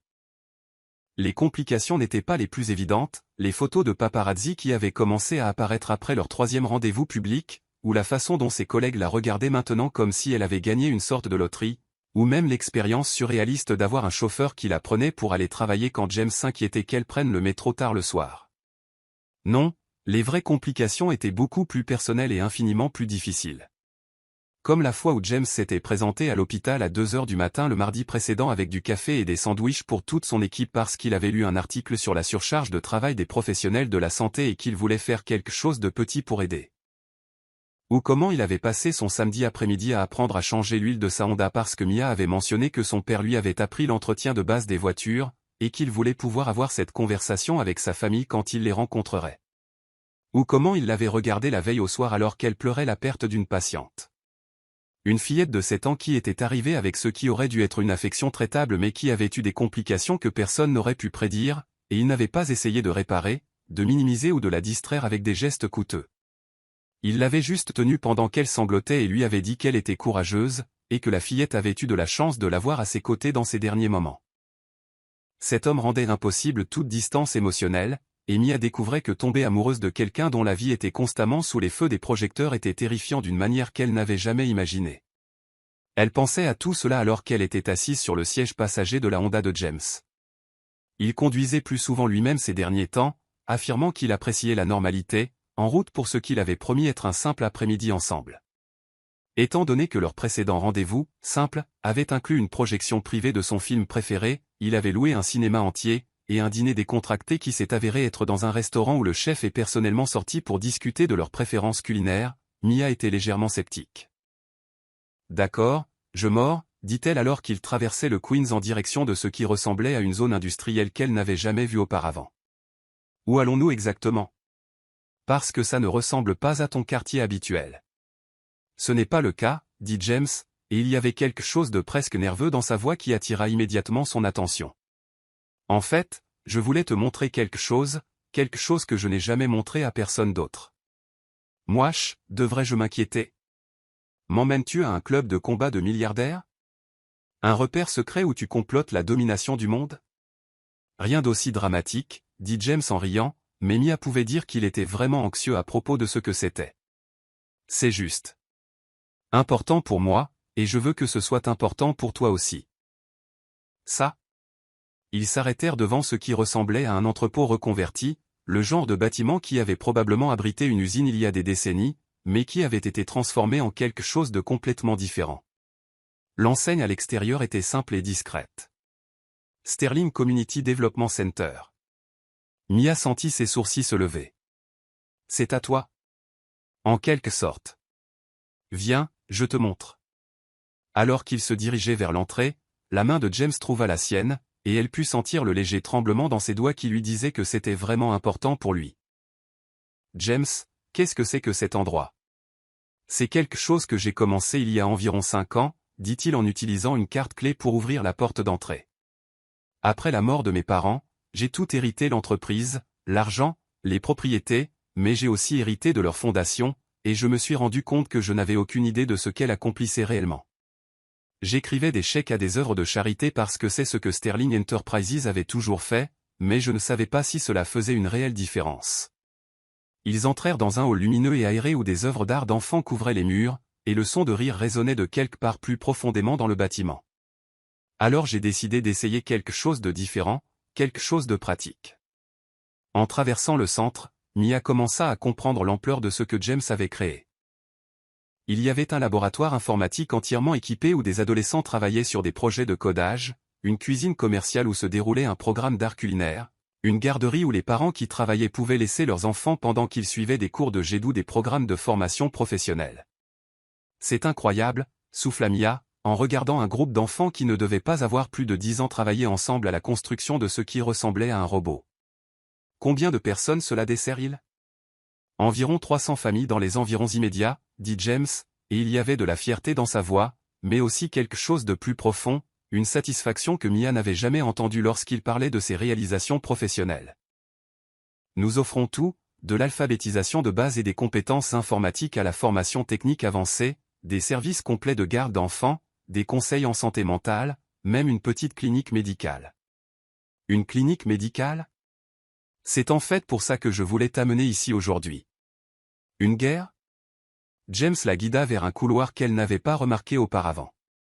Nous cherchions une infirmière praticienne pour la diriger, quelqu'un qui comprenne la communauté, qui puisse fournir un réel accès aux soins de santé à des personnes qui ne peuvent pas toujours se le permettre ou qui n'ont pas de moyens de transport fiables pour se rendre dans les établissements médicaux traditionnels. Ils s'arrêtèrent devant une porte marquée « Service de santé communautaire » et James se tourna pour lui faire face. « Mia, je sais que c'est présomptueux, et je sais que c'est fou, et je sais que tu aimes ce que tu fais à Manhattan Presbyterian, mais je ne peux pas m'empêcher de penser à ce que tu m'as dit la première nuit, à vouloir être comme l'infirmière qui a pris soin de ton frère, qui a tout arrangé pour ta famille quand vous en aviez le plus besoin. » Le cœur de Mia se mit à battre plus vite. James, qu'est-ce que tu dis? Je dis que je veux t'offrir un poste ici, pour diriger la clinique, concevoir les programmes, être la personne qui arrange les choses pour des centaines de familles qui ont exactement besoin de ce que tu as à offrir. Mais le salaire correspondrait à ce que tu gagnes actuellement, plus des avantages sociaux complets et un budget pour tout équipement ou personnel que tu juges nécessaire. Tu aurais une autonomie totale sur les programmes médicaux, et tu aurais un impact direct sur la communauté chaque jour. Mia le regarda, l'esprit en ébullition. Tu me proposes un travail. Je te propose une chance de faire ce que tu as toujours voulu faire, d'être la personne qui fait la différence. De me promettre de ne la donner qu'à quelqu'un qui la chérirait autant qu'elle. Quelqu'un qui comprendrait que le véritable amour transcende tous les obstacles. Les larmes coulaient maintenant sur le visage d'Amara, mais elle ne trouvait pas sa voix pour parler. Amara Thompson, continua Noah, sa voix brisée par l'émotion, tu es mon cœur, mon âme, ma raison d'être. Veux-tu m'épouser? Veux-tu me laisser passer le reste de ma vie à t'aimer comme tu mérites d'être aimé? La bague était parfaite. Il était parfait. Ce moment était parfait. Et c'est exactement ce qui la terrifiait. Comment quelque chose d'aussi beau, d'aussi juste, pouvait-il durer? Comment pouvait-elle dire oui alors que les doutes de ses parents faisaient écho à ses propres peurs les plus profondes? Noah, murmura-t-elle, sa voix à peine audible à travers ses larmes, je t'aime tellement que ça me terrifie. Mais je ne sais pas si je suis assez courageuse pour ça. Et si nous sommes trop différents? Et si ton monde ne m'accepte jamais? Et si je te déçois? L'espoir dans les yeux de Noah s'assombrit légèrement, mais il ne baissa pas la bague. Et si rien de tout cela n'a d'importance? Et si l'amour suffisait? Je veux y croire, sanglota-t-elle, je veux y croire si fort. Mais j'ai peur, Noah. J'ai peur de me perdre dans ton monde, et j'ai peur de te retenir de la vie que tu es censé avoir. La vie que je suis censé avoir est celle que je choisis, dit doucement Noah, et je te choisis. Je te choisirai toujours. Mais alors même qu'il prononçait ces belles paroles, Amara pouvait entendre la voix de son père résonner dans son esprit, que se passera-t-il quand les temps deviendront durs, quand tu réaliseras que l'amour n'est pas seulement un sentiment, c'est un choix que tu dois faire chaque jour? J'ai besoin de temps, murmura-t-elle, se détestant pour ces mots alors même qu'ils quittaient ses lèvres. Je suis désolé, Noah, mais j'ai besoin de temps pour réfléchir. La dévastation qui traversa son visage était presque insupportable, mais il hocha lentement la tête et se leva, les mains ne tremblant que légèrement. Il referma l'écrin et le glissa dans sa paume. Garde-la, dit-il doucement. Que tu m'épouses ou non, elle t'appartient maintenant. Ma grand-mère aurait voulu que tu l'aies. Alors qu'il s'éloignait dans l'obscurité, la laissant seule sur le porche avec la bague de sa grand-mère serrée dans ses mains tremblantes, Amara se demanda si elle venait de commettre la plus grande erreur de sa vie. Mais la peur était plus forte que le regret, et elle ne put se résoudre à le rappeler. Certains ponts, une fois brûlés, ne pouvaient jamais être reconstruits. Elle priait juste pour que ce ne soit pas l'un d'eux. Chapitre 9, la révélation. 3 semaines de torture s'étaient écoulées depuis la demande en mariage de Noah, et Amara Thompson avait l'impression de mourir lentement de l'intérieur.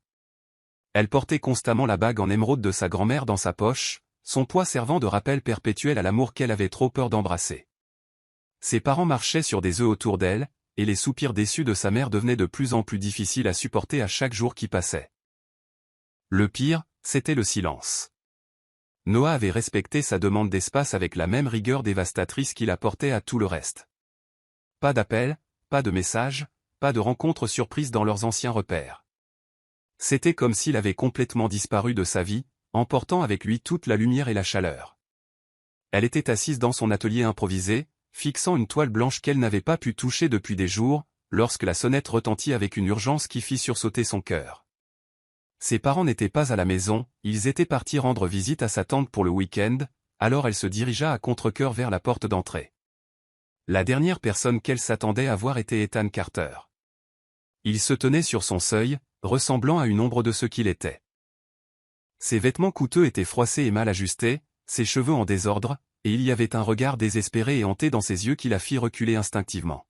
« Amara, dit-il, sa voix rauque et suppliante, Dieu merci, j'essaie de te trouver depuis des semaines. »« Que fais-tu ici, Ethan » demanda-t-elle, sa main se resserrant sur le cadre de la porte.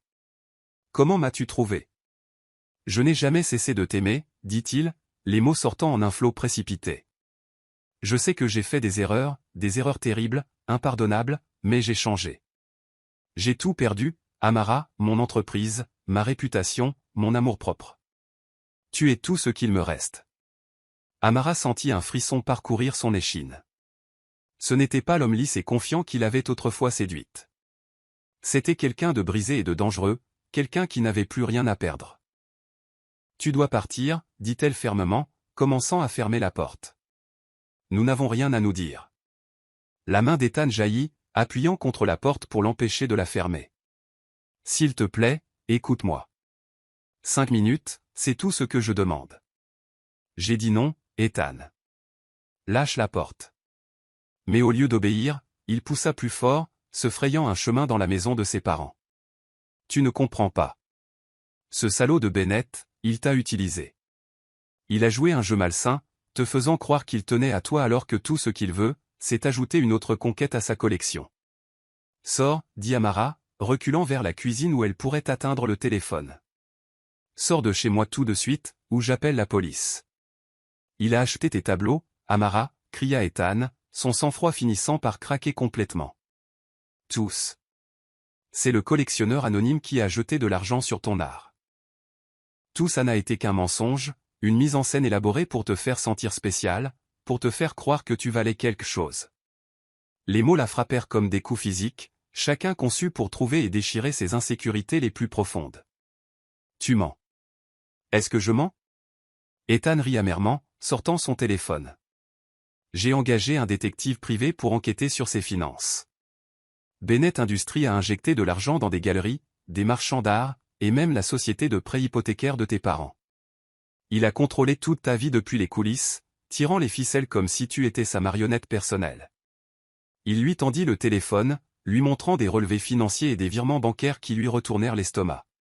Les montants étaient stupéfiants, des centaines de milliers de dollars remontant aux divers comptes professionnels de Noah. Il t'a manipulé depuis le début, continua Ethan, profitant de son avantage en voyant le doute s'insinuer dans ses yeux. Les rencontres fortuites, les gestes romantiques, même cette demande en mariage. Tout a été soigneusement orchestré. Tu n'es pas sa petite amie, Amara. Tu es son cas de charité. Arrête, murmura-t-elle, mais le mal était déjà fait. Toutes les insécurités qu'elle avait jamais eues à propos du monde de Noah, toutes les craintes de ne pas être digne de son amour, revinrent avec une force dévastatrice. Reviens-moi, dit Ethan, sa voix prenant le ton manipulateur dont elle se souvenait trop bien. J'ai fait des erreurs, mais au moins, j'étais honnête sur ce que je voulais. Au moins avec moi, tu savais où tu en étais. Ce type, Bennett, il joue juste avec toi parce qu'il s'ennuie. Les hommes riches comme lui n'épousent pas des femmes comme nous, Amara. Il nous utilise et nous jette quand quelque chose de mieux se présente. Sors, dit à nouveau Amara, mais sa voix manquait de conviction. Les preuves sur son téléphone, combinées à ses propres peurs les plus profondes, créaient une tempête parfaite de doute dans son esprit. Je te donnerai du temps pour y réfléchir, dit Ethan, apparemment satisfait d'avoir planté les graines de la destruction qu'il était venu semer. Mais n'attends pas trop longtemps. Les hommes comme Bennett ont une courte durée d'attention. Il passera bientôt à son prochain projet, et alors, où seras-tu? Après son départ, Amara s'effondra sur le canapé de son salon, fixant les documents financiers qu'il avait laissés. Les chiffres ne mentaient pas, Noah l'avait soutenu secrètement pendant des mois, payant pour des choses qu'elle ne lui avait jamais demandé de payer, manipulant ses circonstances de manière qu'elle n'avait jamais soupçonnée. Mais Ethan avait-il raison? Tout cela n'était-il qu'un jeu élaboré pour Noah? Une façon de se sentir puissant et magnanime? S'était-elle leurrée en croyant que quelqu'un comme lui pouvait vraiment aimer quelqu'un comme elle? Elle sortit la bague en émeraude de sa poche, l'étudiant à travers des larmes qui brouillaient sa vision. Elle était belle, trop belle pour que quelqu'un comme elle la porte. Peut-être que cela aurait dû être son premier indice que tout cela était trop beau pour être vrai. Son téléphone sonna, la sortant de sa spirale de doute. L'identifiant de l'appelant affichait le nom de Noah, et pendant un instant, elle envisagea de ne pas répondre. Mais elle avait besoin d'entendre sa voix, de lui donner une chance de s'expliquer avant de prendre des décisions irrévocables. « Allô » dit-elle, fière que sa voix soit sortie stable. « Amara. » Le soulagement dans la voix de Noah était palpable. « Je sais que tu as demandé de l'espace, mais je n'ai pas pu m'en empêcher. Tu me manques tellement que ça me tue. Comment vas-tu ? Je vais. Elle s'interrompit, regardant les documents financiers étalés sur sa table basse. Noah, je dois te demander quelque chose, et j'ai besoin que tu sois complètement honnête avec moi. Bien sûr, n'importe quoi. As-tu payé pour des choses sans me le dire?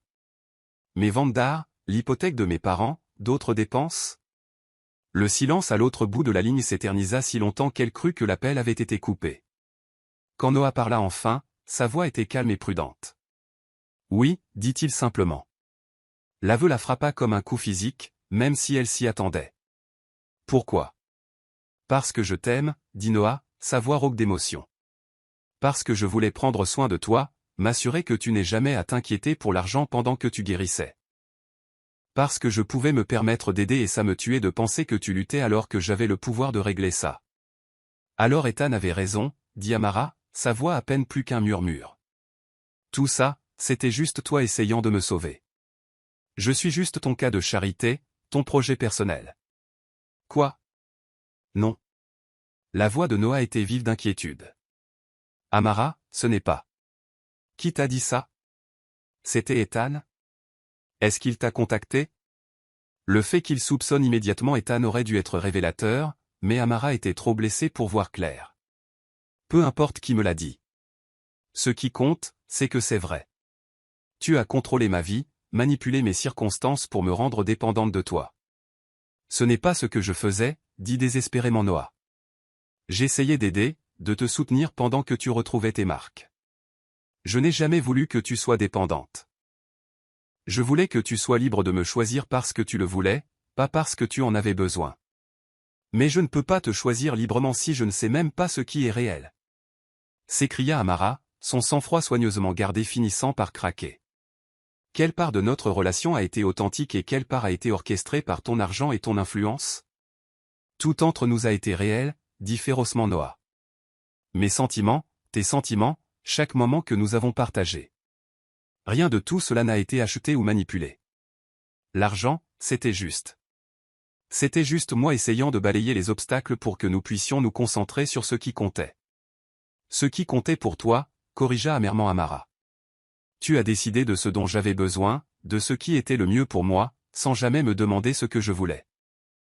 En quoi est-ce différent de ce qu'Ethan a fait? Parce que je n'ai jamais rien demandé en retour. La voix de Noah se brisa de frustration et de douleur. Je ne voulais pas te posséder ou te contrôler.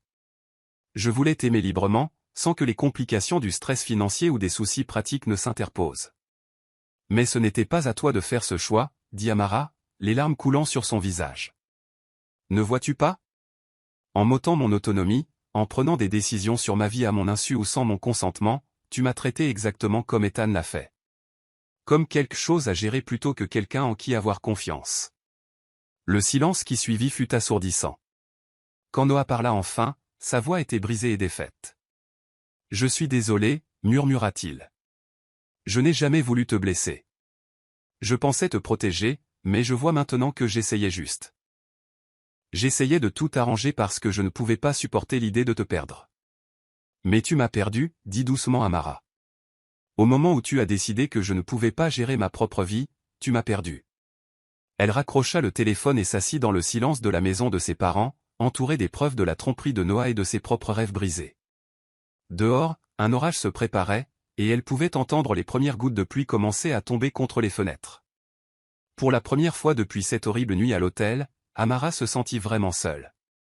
Mais cette fois, ce n'était pas la trahison d'Ethan qui lui avait brisé le cœur. C'était la prise de conscience que même le plus bel amour pouvait être empoisonné par les tentatives même de le protéger. La bague en émeraude reposait sur la table basse à côté des documents financiers, captant la lumière de la lampe comme des larmes prisonnières. Demain, elle devrait trouver un moyen de la rendre et de dire au revoir au seul homme qu'elle avait jamais vraiment aimé. Ce soir, elle pleurerait simplement la mort d'un rêve qui n'avait jamais vraiment eu la chance de vivre. Chapitre 10, la victoire parfaite de l'amour. Amara ne put dormir cette nuit-là. Elle resta près de la fenêtre de sa chambre, regardant l'orage faire rage dehors tandis que son propre cœur était déchiré par des émotions contradictoires. La bague en émeraude reposait sur sa table de chevet, captant des éclairs comme un feu prisonnier, et chaque fois qu'elle la regardait, sa poitrine se serrait d'une douleur si profonde qu'elle avait l'impression de se noyer. Au matin, l'orage était passé, mais la dévastation dans son âme demeurait. Ses parents la trouvèrent encore assise près de la fenêtre à leur retour de leur week-end, portant toujours les vêtements de la veille et serrant la carte de visite de Noah dans ses mains tremblantes. « Ma chérie, que s'est-il passé ?» demanda Lilian, se précipitant aux côtés de sa fille. « On dirait que tu as vu un fantôme. » Toute l'histoire déferla là, la visite d'Ethan, ses révélations sur les manipulations financières de Noah, l'appel téléphonique qui avait à nouveau brisé son cœur. Ses parents écoutèrent en silence, leurs expressions de plus en plus inquiètes à chaque mot. « Alors voilà », termina Amara, la voix rauque d'avoir pleuré. « Tout n'était qu'un mensonge. Tout ce que je pensais être réel entre nous n'était que lui essayant de me réparer, comme si j'étais une chose cassée qu'il pouvait réparer avec assez d'argent. » James, qui était resté silencieux tout au long de son récit, prit enfin la parole. « Amara, puis-je te demander quelque chose ?» Elle hocha la tête, s'essuyant les yeux avec un mouchoir que sa mère lui avait tendu. « Penses-tu que Noah Bennett est le genre d'homme qui passerait des mois à orchestrer une tromperie élaborée juste pour le plaisir de manipuler quelqu'un ? » Je ne sais plus, murmura-t-elle. « Si, tu le sais, » dit fermement James. « Dans ton cœur, tu sais exactement quel genre d'homme il est. La question est de savoir si tu vas laisser le poison d'Ethan Carter détruire la meilleure chose qui te soit jamais arrivée. Papa, tu ne comprends pas, Noah m'a menti. Il a contrôlé ma vie sans ma permission. Il t'a aidé, interrompit doucement Lilian. Il y a une différence, ma chérie. Une grande différence. Y en a-t-il une ? Demanda désespérément Amara. Comment puis-je faire confiance à quelqu'un qui prend des décisions sur ma vie dans mon dos ? James se leva et se dirigea vers la fenêtre, ses mains burinées jointes derrière son dos. Ta mère et moi sommes mariés depuis 35 ans, dit-il doucement. Pendant tout ce temps, sais-tu combien de fois l'un de nous a fait quelque chose pour l'autre sans demander la permission d'abord ? Amara secoua la tête. Des centaines, peut-être des milliers. Il se tourna vers elle, ses yeux doux mais sérieux. Quand ta mère faisait ses études d'infirmière et que nous joignions à peine les deux bouts, j'ai pris un deuxième emploi sans le lui dire parce que je ne voulais pas qu'elle s'inquiète pour l'argent pendant ses études. Quand je me suis blessé au dos et que je n'ai pas pu travailler pendant 3 mois, elle a pris des quarts supplémentaires et a vendu les bijoux de sa grand-mère pour nous maintenir à flot. Et elle n'en a jamais dit un mot jusqu'à des années plus tard. C'est différent, protesta Amara. Vous étiez mariés. Vous étiez une équipe. L'étions-nous ? Demanda James.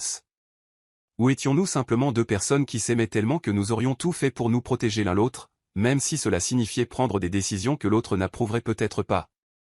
Lilian se plaça à côté de son mari, glissant sa main dans la sienne. L'amour n'est pas une démocratie, ma chérie. Parfois, l'amour signifie prendre des décisions difficiles pour les personnes que nous aimons, même si elles ne le comprennent pas ou ne l'apprécient pas sur le moment. Mais comment savoir la différence entre l'amour et la manipulation ? Demanda Amara, la voix brisée. Regarde la motivation, dit simplement Lilian. Ethan voulait t'utiliser pour son propre bénéfice. Noah voulait t'aider à réussir par tes propres moyens. L'un était égoïste, l'autre était altruiste. Le fait que tu ne vois pas la différence me dit que ce garçon a fait plus de dégâts à ton estime de toi que nous ne le pensions. Avant qu'Amara ne puisse répondre, son téléphone sonna. L'identifiant de l'appelant affichait le nom de Sophia, et elle répondit d'une main tremblante. Amara, Dieu merci. La voix de Sophia était tendue d'urgence. J'ai essayé de te joindre toute la matinée.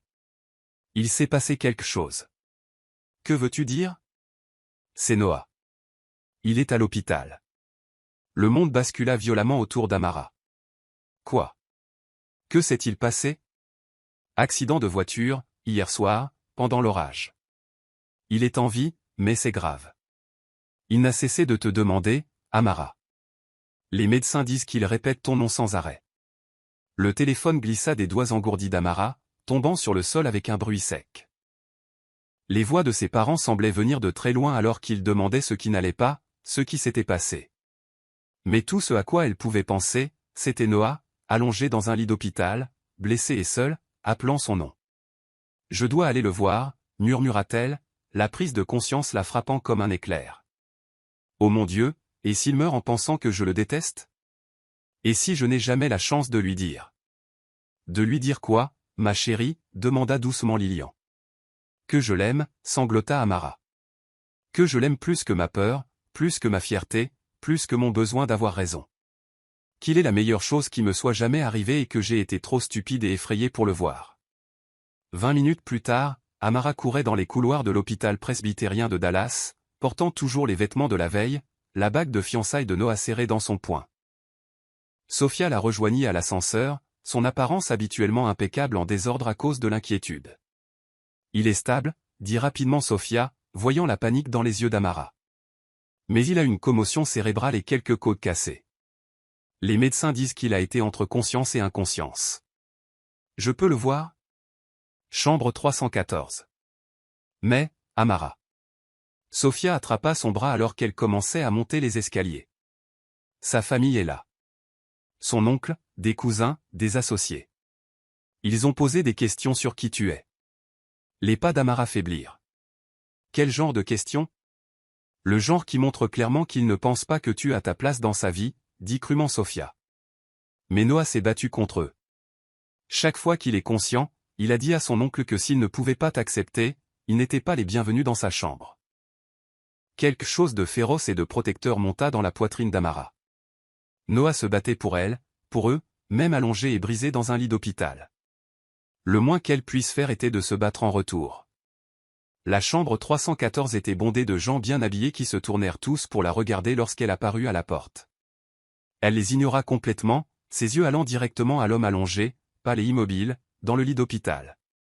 Noah paraissait fragile d'une manière qui lui serra le cœur de terreur. Ses cheveux sombres étaient emmêlés de sang séché, il y avait des points de suture le long de son front, et sa respiration était superficielle et laborieuse. Mais ses yeux étaient ouverts, et quand il la vit, son visage se transforma d'une telle joie et d'un tel soulagement que cela lui coupa le souffle. « Amara, murmura-t-il, sa voix rauque et faible.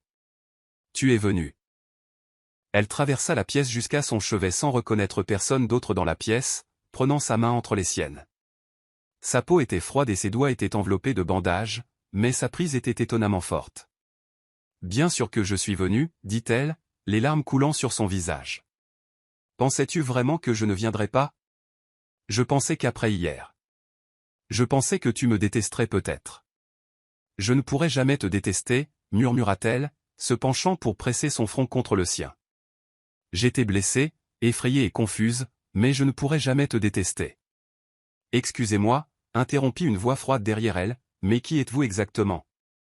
Amara se tourna pour voir un grand homme aux cheveux argentés dans un costume coûteux la regardant avec un dédain non dissimulé. Ce devait être l'oncle de Noah. Elle pouvait voir la ressemblance familiale dans les pommettes saillantes et les yeux bleus, bien que les siens n'aient rien de la chaleur de Noah. Je suis Amara Thompson, dit-elle en se redressant de toute sa hauteur. Je suis la femme que Noah a demandée en mariage. L'artiste, dit l'homme, son ton faisant sonner le mot comme une maladie. Oui, j'ai entendu parler de vous. Le petit projet de Noah. Elle n'est pas un projet, dit fermement Noah depuis le lit, sa voix gagnant en force à cause de la colère. C'est la femme que j'aime. Et si tu ne peux pas la traiter avec respect, oncle Charles, tu peux partir. Noah, sois raisonnable, dit Charles, sa voix prenant un ton apaisant. Tu as subi un traumatisme, tu ne penses pas clairement. Cette fille en veut manifestement à ton argent. Cette fille, interrompit Amara, sa voix tranchant la pièce comme une lame, est juste ici et elle ne veut ni n'a besoin de l'argent de Noah. Elle sortit la bague en émeraude de sa poche et la leva pour que tout le monde dans la pièce puisse la voir. Savez-vous ce que c'est ? C'est la bague de fiançailles de sa grand-mère. Il me l'a offerte il y a 3 semaines et j'ai dit non parce que j'avais peur de ne pas être assez bien pour lui. Mais j'avais tort. Elle se tourna vers Noah, dont les yeux étaient grands d'espoir, d'amour et d'un désir désespéré. Je n'ai plus peur, dit-elle, sa voix forte et claire. Je n'ai pas peur de ton argent, de ton monde, ou des gens qui pensent que je n'ai pas ma place ici. Parce que je sais qui je suis, et je sais qui tu es, et je sais que ce que nous avons ensemble est réel. D'une main tremblante, elle glissa la bague à sa main gauche. Elle lui allait parfaitement, comme si elle l'avait attendue depuis toujours. Noah Bennett, dit-elle, sa voix brisée par l'émotion, je t'aime. J'aime ton cœur généreux et ta force douce, et la façon dont tu vois la beauté dans les choses brisées. J'aime comment tu me fais sentir en sécurité, chérie et digne de bonnes choses. Peu m'importe si ta famille désapprouve, peu m'importe si tes amis pensent que je ne suis pas assez sophistiqué, et peu m'importe si le monde entier pense que nous n'avons aucun sens ensemble. Elle se pencha et l'embrassa doucement, goûtant le sel de leurs 2 larmes. Je te choisis, murmura-t-elle contre ses lèvres. Je nous choisis. Si l'offre tient toujours. Oui. Oui, je t'épouserai. Le sourire de Noah était plus brillant que le soleil qui filtrait par la fenêtre de l'hôpital. L'offre tiendra toujours, dit-il d'une voix rauque. Pour toujours et à jamais, l'offre tient. La pièce éclata en murmures choqués et en conversations chuchotées, mais Amara s'en fichait. Elle avait enfin trouvé son courage, et rien ni parents désapprobateurs, ni pression sociale, ni ses propres peurs persistantes n'allaient le lui enlever à nouveau. 6 mois plus tard, ils échangèrent leurs vœux dans le jardin de ses parents, sous une tonnelle de roses blanches et de guirlandes lumineuses. Lilian pleura pendant toute la cérémonie, James conduisit Amara le long d'une allée improvisée les larmes aux yeux, et Noah regarda sa mariée comme si elle était la réponse à toutes les prières qu'il avait jamais prononcées. Charles Bennett et plusieurs autres membres de la famille avaient choisi de ne pas assister, mais leur absence ne fit que rendre la célébration plus douce. Les personnes qui comptaient vraiment étaient leur famille de cœur, qui les aimait pour ce qu'ils étaient, pas pour ce qu'ils représentaient. Alors qu'ils dansaient leur première danse en tant que mari et femme sur une chanson qui parlait d'un amour qui surmonte tous les obstacles, Amara leva les yeux vers Noah et vit leur avenir s'y refléter. Pas parfait, mais réel, et beau, et valant chaque moment de peur qu'ils avaient dû surmonter pour se trouver. Aucun regret, demanda doucement Noah, la faisant tourner délicatement sous le ciel étoilé. Un seul, répondit Amara, ses yeux pétillants de malice et d'amour. Lequel ? Qu'il m'ait fallu si longtemps pour dire oui à une éternité avec toi. Le rire de Noah était une pure joie alors qu'il la soulevait de terre et la faisait tournoyer, tous deux étourdis de bonheur et de la promesse de tous les lendemains qui s'étendaient devant eux. Ils avaient trouvé leur chemin à travers la tempête jusqu'au soleil de l'autre côté, et leur histoire d'amour ne faisait que commencer.